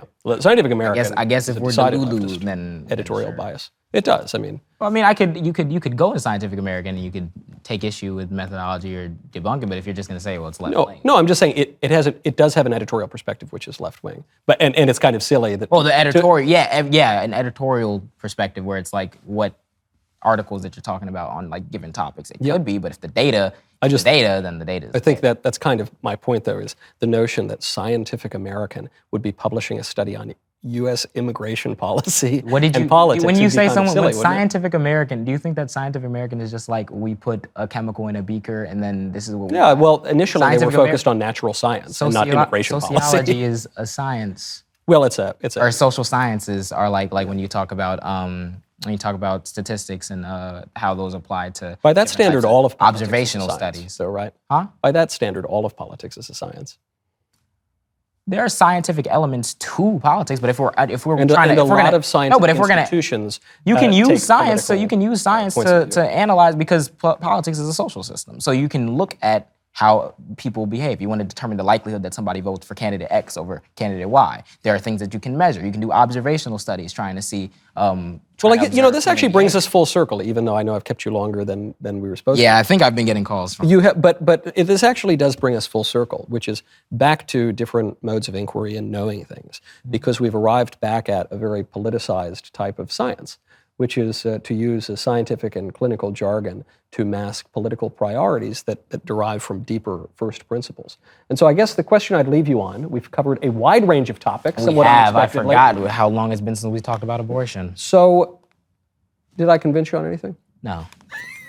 I thought along the way you agreed with me in a few different ways. No, I didn't agree with you. I think what you're talking about is when I said I'll grant you that the fetus has human rights. But the thought you point went is further than no. The point was, for the sake of argument, a fetus has rights according to everyone else. But even if they do, the one right that they don't have is the same right that no one else has: is the right to use somebody's body without their consent. So is there not a that's special? is there not a rights. contradiction there No. between the right to life and the right to an abortion? No. Because I think that if you're saying, it depends on what you mean, the right to life. I think everyone has a right to life, but you don't have the right to life at the expense of the body of a person without their consent. So you can live, you have the right to life. Like, you shouldn't be Why do you killed. have a right to life? Why do you have a right to life? I feel like I don't have an accurate depiction of what you entail by the right to life. And it's saying the right to You just not said we be- have one, though. So We how say- do you know? yeah, no, I'm saying you can have a right to life, because I know you guys say, like, well, everyone has a right to life. You can have that, however you want to think about that, as long as it's not at the expense of another person's body without their consent. And that's something that's Do you consistent. think the right to life is derivative from some other right? That some other right would come before the right to life? I don't think any rights come before a right. I think they're kind of coexistent. You don't I think have they're one all identically. you don't have one without the other. It's kind of like a system. If I took away the right to life, well, then you can't have bodily autonomy. So true. Because you die. But if I take away the right to bodily autonomy, You still could have the right to life. no, that's like me saying like you're free or whatever, and I set you free into a desert. It's like, yeah, you're free to do whatever you want, but you have nothing at your disposal. You're probably I gonna don't die very think- quickly. So if I say that you don't have the right to bodily autonomy, but you have the right to life, well, yeah, you have the right to life until someone needs your body to use, and then they're plugged into you, and yeah, you're still alive, but what kind of life is that? No, well, those are distinct things, right? No, it's not. Those aren't autonomy distinct and life are not distinct things. No, I'm saying Then how do you I'm distinguish saying between they're the two? distinct things Oh, in yeah. the sense that No, I think you no, just but I'm proved saying my that point. no, I'm saying that I can say that you have the right to life. You could still be alive, but what kind of quality of life are you going to have I think mothers do just fine. don't have Mothers are usually No, I'm saying if joyful we and don't have happier than I'm saying if we don't have bodily autonomy as a rule, and I say you can have the right to life, you just can't have the right to bodily autonomy. Well, you can have the right to life. I you could don't be have the walking right to bodily around, but if the government comes a knocking because somebody needs my specific blood type, they can just abduct me and use me as their their donor. But that's not a good quality life, we wouldn't say. So you don't have one without the other. Do you have the right to shoot heroin right now? No, I You think don't. that's So you don't have bodily autonomy. No, because again, that's when you're looking at heroin or something like that. The same reason why it's not treated the same thing as marijuana, because heroin not only is an inherent danger to yourself, which is taking into account someone's bodily autonomy, because it's like, yeah, you have the right to shoot up the heroin, but in shooting up the heroin, you're probably going to be killing yourself or endangering yourself. other people. Yeah, but you would certainly be hurting yourself. Yeah, You're but right. it's not like so something like marijuana. I think you should have the right to smoke marijuana because those two things are completely different. But we're talking about heroin. So for heroin, no. At least for in the case of marijuana, heroin. yes. At least in the case of heroin, you are saying that it is perfectly fine for the government to restrict my bodily autonomy to stop me from doing something that would harm me, like heroin. Yeah, and that in So now heroin case, we have limited bodily autonomy. Yes, bodily autonomy has limits. I'm not saying it's an absolute thing. And the same thing that I you're don't think the saying- right to life is an absolute thing. In the example of self-defense, we all agree that if you kill someone in self-defense, they don't necessarily have the right to keep on living if they're trying to kill you. Yeah, sure. In the same way that bodily autonomy, you don't have the right to my right to bodily autonomy ends where your nose begins. So bodily autonomy is worth circumscribing to stop you from shooting heroin, but not worth circumscribing to stop you from killing your own child. Again, if you say killing your own child, that gives ending the pregnancy, whatever you want to ending say. the pregnancy, no, because pregnancy is a biological process that happens within a given group of people, and they shouldn't be subjected to go through it at any given point just because the government's going to arrest you or prosecute you otherwise. Okay, all right. Because again, consenting to pregnancy doesn't mean you're consenting to staying pregnant. So if it is your belief that heroin has more value than your own child. the right to shoot heroin would be more valuable than protecting. And I know your child. that more conducive to flourishing. No, Michael, and I know that you know that. But Well, yeah, I think that's appreciate wrong. that. I appreciate the couching though. Like I know that you know that that's not what I meant, but I think deep down you know that's not true, but you've had errors of reasoning that have No, led because you to again, say I think that everything has limits. I think that your right to life ends if you're trying to aggress on another person and you're trying to kill them. And it's funny, I'm not going to go as far as to say that the development of a fetus is necessarily an aggressor on that, but you're violating somebody's structural integrity, their bodily autonomy, especially if they don't want it. At the end of the day, the process of pregnancy is going to be violating your bodily autonomy to a certain extent. If you're okay with that, then that's completely fine. You're okay with that. If you're not okay with that, you shouldn't be forced to continue with that. So I think that bodily autonomy can be limited in like shooting heroin, but I don't think it should be limited in that if at any given point someone is to have sex with you, then you have to continue with that. And I think that if we are going to say that, oh, well, I like the way you phrase that. Someone is to have sex with you, not that you. Yeah, because because even though like rape is rare, right? But like, what do we? Rare, yeah. But like, is a fetus any less of a person if it's conceived through rape? No, and I don't think that killing a baby undoes the crime. So again, it's like if we're to say that bodily autonomy isn't really that important, and no, it matters within its proper place. Yeah, but so rape is not one of those. Yeah, no, that's a horrible crime. But killing a baby is not going to undo a horrible crime. It's just going to compound that by adding another crime to it. It compounds it either way if you have to carry to term and subject your body and your bodily autonomy to the process that it's a you terribly didn't even painful consent thing. to begin. It's a terrible crime, rape. So why is one? So it's funny how we talk about equal value, equal life. You're playing this calculus game where you're saying, well, it's not worth killing a baby. That's completely I'll tell you exactly. because you're saying that this fetus has this particular amount of value and we shouldn't do this. We shouldn't circumvent it doesn't matter what like bodily autonomy you're saying about, because at the end of the day you're killing a fetus. But when a woman is, even in the case of rape, which admittedly is rare, even in the case of rape, you're saying, well, it's a terrible crime, but no, what I'm saying is that certain rights are derivative of other rights, and certain rights are more fundamental. So in this case, the conflict is not between the rights of the woman and the rights of the child, but rather the right to life and the right to, you say bodily autonomy, which I don't think is a good definition of liberty, but let's just say it is. the right to life is not just one right among many, but it's the fundamental right without which don't none of the other rights exist. I don't think that they Well, the reason is because if you're not alive, you don't have the ability to But exercise if any you other rights. are alive, but what is the worth in being alive if you don't have any of the other rights? I If think that there's a lot to If I say you recommend have the right to living, life, even if you can't kill a kid. if I say you don't have the right to life, but if I say you do have the right to life, but you don't have the right to bodily autonomy, or you don't have the right to like protection or anything, say, right? If you are strung up and you're tortured by somebody, right? You're alive. But I think that the reason why we put so much value on this right to life, which is why I wanted to ask you about it, is because we assume that life is this deistic thing. We tie a lot of we tie a lot of like theology or like religious aspects to the concept of being alive. Well, all human when I conflict think is that ultimately I think that if you don't have life in tandem with the other rights, then your life is not worth, like that's not a quality of life that we So you're should saying be. suffering would I wouldn't suggest say that we ought to just kill ourselves? no, because Jesus. I admire how fast you like backflip, because my thing is what I'm saying trying to is follow these ideas. yeah, no, but I'm saying you're not. But I'm saying I'm not saying that because someone's life entails suffering, that means that you just get killed. You're saying what's the good of life if you've gotta I'm saying that why are we talking about the right to life is so fundamental above all the other rights? But if you don't have all the other rights, sure you're living, but that's no quality of life that you're living.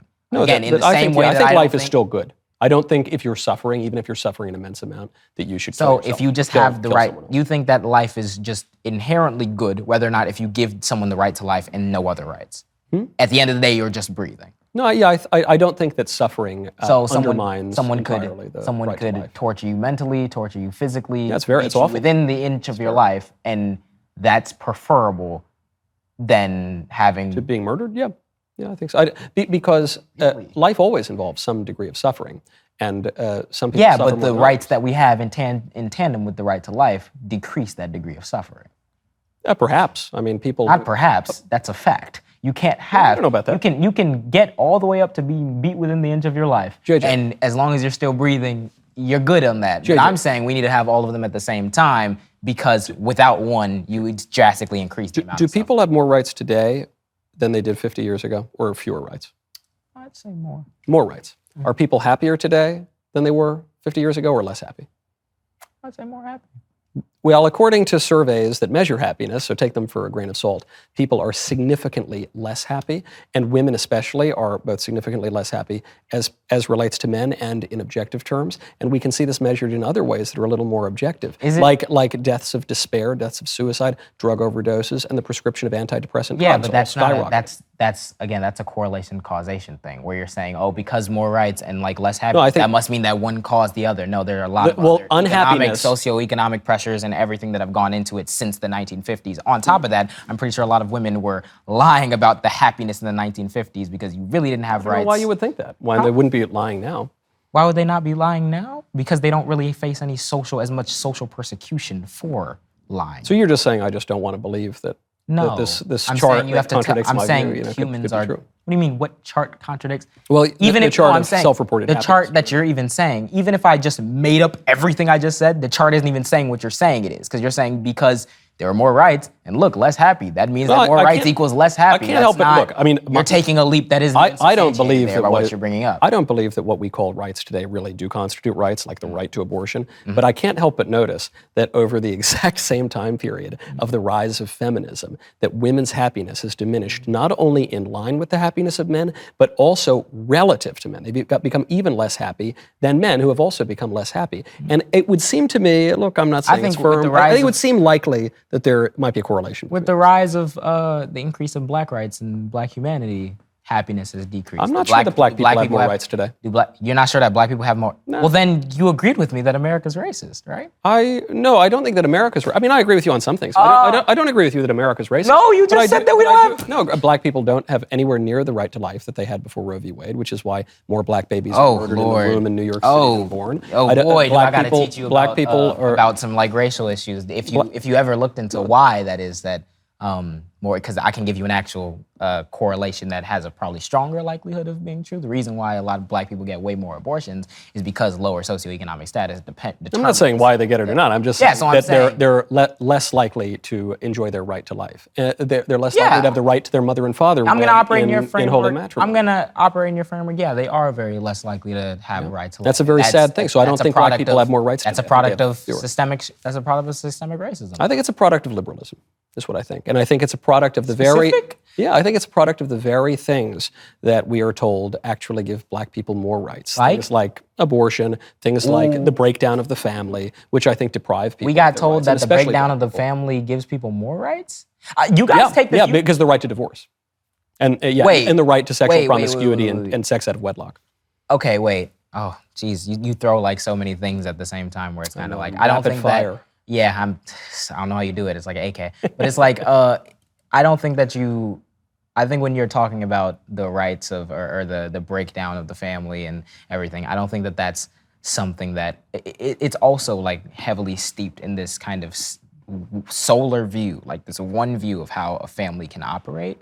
And I think that when you talk about mass incarceration, when you talk about all the different social phenomena that black people have been put through, war on drugs and everything. Black people are not over-incarcerated relative to the crime that was committed by that demographic.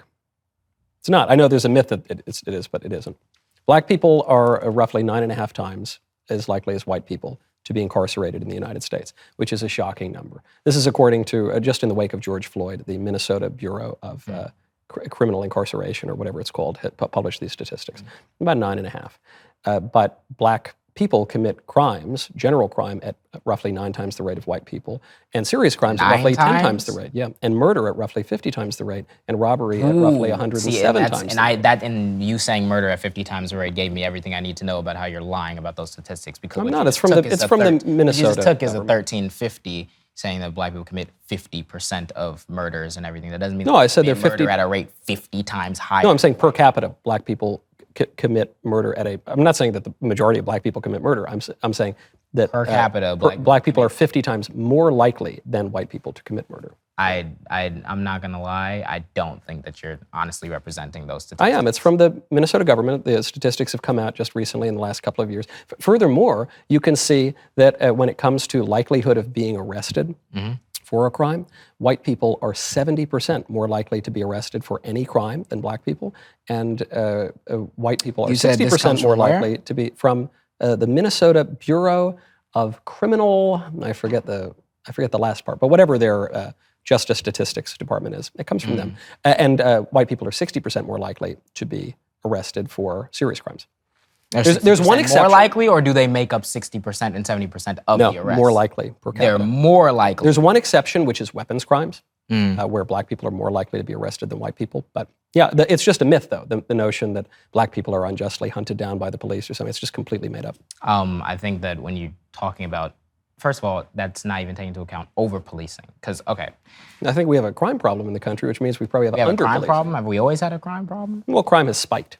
It was really bad in the early 90s, then it decreased because of pro-police policies, and then it's increased again. That's crazy, because the decrease that happened in the early 90s started decreasing before even all the crazy mass incarceration policies ended up going into effect. There's a decrease there's a lot of social factors that contributed to why crime spiked in the 90s, but the decrease started before any actual policy even became implemented, and then we started locking hell of a up coincidence. People. We started locking up people at a higher rate as opposed to the crimes that they were being committed, and we were locking them up for much longer in comparison to other countries. And the crime rate remained quite low. Crimes for stuff for burglary and everything, were served at I think 60% longer in the United States as opposed to countries with similar. Good. I like locking up burglars. I feel a lot safer. Except when for we do that doesn't fix anything. It does, because it keeps the criminals in jail, and then they don't burglarize my house. Okay. I think that that's a very simplistic way of looking at criminal justice, because it does keep. I have a simple view of criminal justice. Yeah. We should lock up the bad guys and protect the good guys. What is a bad guy? The people who commit crimes. And we should lock them up after they have due process. It's a violation of the law. Is it always just to lock someone up? Well, an unjust law is no law at all, which is why it's a species of violence. So do you know what jury nullification is?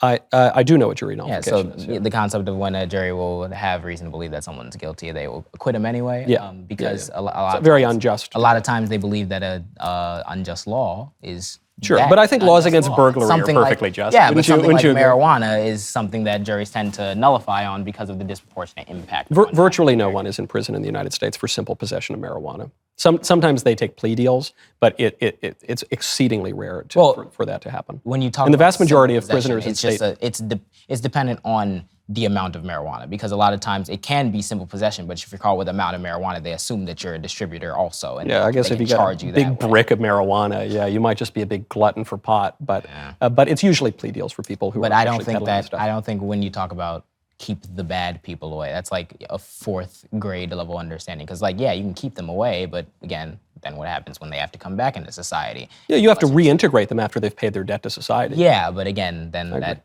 completely depends on what we consider to be bad. Because if we're locking someone up a disproportionate amount of time, Burglary, something like- murder, petty theft, assault. Is that what it is? Because I'm pretty sure that the vast majority of people who are in jail are awaiting trial, and the vast majority of people who are in jail, I'm pretty sure there's more people in jail than in prison. Most of them are waiting for trial, and a lot of them are not intense felony convictions. A lot of the times it's over victimless crime, or it can be like There's no such thing as a victimless crime. Over 60% of like marijuana possession. No, that creates all sorts of victims. But How? Because you're peddling drugs on society, which How do you know that they're peddling drugs? And if they are peddling drugs, that there's a difference between like a recreational one that is used that doesn't necessarily cause any harm, or one that's laced. Like if you're lacing it, then yeah, you should. It's pretty bad. Yeah. But yeah, I think marijuana just causes harm. I think drugs generally are bad. That's why we have laws against them. But over 60% of inmates in state prisons are there for violent crime, for serious crimes. They're not there for dime bags. In state prison, yeah. I mean, when it comes to but the vast majority of prisoners are in state prisons, not federal prisons. yeah, the vast majority of like when it comes to drug, it's not like drug crimes make up like a minority of prison convictions. Yes, but I'm saying when it comes to how these people end up in circumstances that they do, what courses in their lives. I know a lot of people like if you kill your rapist, you still get charged for that or whatever. Maybe. You do.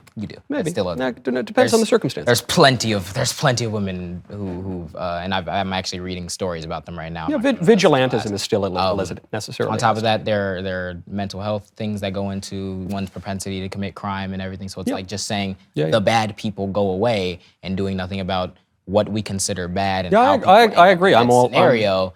It's just a very draconian thing. And if you think that we'll lock up people good, well, I mean, you talk about the breakdown of the black family when we went with breakdown of the family broadly, but especially when we look at the lock up the bad people after you all but ensured that they'd be committing a disproportionate amount of crime by we're not locking up family men. We're not locking up Cliff According to Huxtable, Michael okay? Knowles, we're not locking up According to family men? statistics, we're not. Yeah, okay, because black fathers are, I think, 4 to 5 times more likely, even when unmarried, to play with, to clothe, bathe, and be there for their children as compared to white good. and Hispanic fathers. But we still have the myth of black fatherlessness. What does that mean?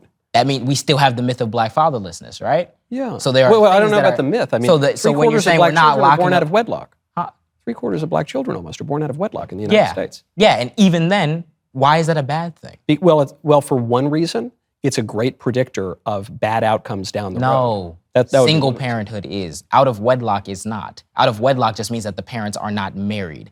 And that's the statistics I was telling you about. Despite not being married, black fathers are still more likely than any other demographic to be there and raise their children. But we still have this myth in our brains that black people are. Why don't they get married? Why don't they get married? There's many reasons for not getting married. A lot of times it can be expenses. Because You can go down to the court. that doesn't necessarily like change anything. There's even studies. It's not with black- expensive to get married. Yeah, even then, it still doesn't really change anything. Black families that do have married parents still have way less income and way less upward mobility than white parents who are married anyway. Yeah, It's like, but you're not I think distinguishing between married couples and unmarried couples. Yeah, no, You're I'm saying, distinguishing between yeah, uniting 2 incomes together can be a good thing. But I'm saying you don't necessarily. Marriage is about more than income. Wouldn't you agree? For me, like in a value sense, yeah, I'd say Yeah, I'd of prefer to course. get married. But that doesn't mean that people who aren't getting married are somehow wrong or immoral or. Well, statistically, their kids are more likely to end up in prison, more likely to end up on That's drugs, and more single likely to not make a lot of That's money. single parenthood. That's defined in law as being out of wedlock. That's what it's single not. parenthood is. No, it's not. Well, yeah, they don't take into account couples that are still together but just not married. Those stats are from people who are who have sole custody. It's either a single mother or a single father. Yes, being raised by one parent is going to drastically increase your outcomes but getting married does not magically make that go away if they were raising you already, they just weren't married. It does. The That whole statistic refers to out of wedlock, not merely to mothers who never see It the refers to fathers single of their parents. children. It refers to single parents. There is no statistic that out of wedlock, as in the parents are still there, because when it says out of wedlock, it could be. Oh, so you're saying there's no way to measure the You're not- parents yeah, who are you're not- still there. yeah. So you're saying there is no statistic for the point that you're trying to prove. No. Right. I What do you agree. mean? You were saying there's no statistic for No, couples who because are statistics together. that the statistics that do include the parents that are still together, just not married, show how likely black fathers are to be with their dads, show their likelihood of positive outcome. The marriage certificate isn't getting them such better socioeconomic outcomes because it doesn't matter whether or not you are legally unioned as one income or like two separate incomes in one household. If you guys are both working and bringing in income for your children, you just don't have a marriage certificate. I'm a little skeptical because I haven't seen those studies, but perhaps you'll send them over to me. can send you. I look forward to that. In any case, we've gone about an hour over, Yeah. but I've enjoyed it very much, I've enjoyed JJ. it too. Thank you very much for coming on. Did I convince you of anything? No, I don't think so. I think the framing and the stuff was a little bit wonky. Okay, all right. Maybe next time I'll have better luck. Maybe next time. Thank you, JJ. Thank you very much for watching. See you next to time.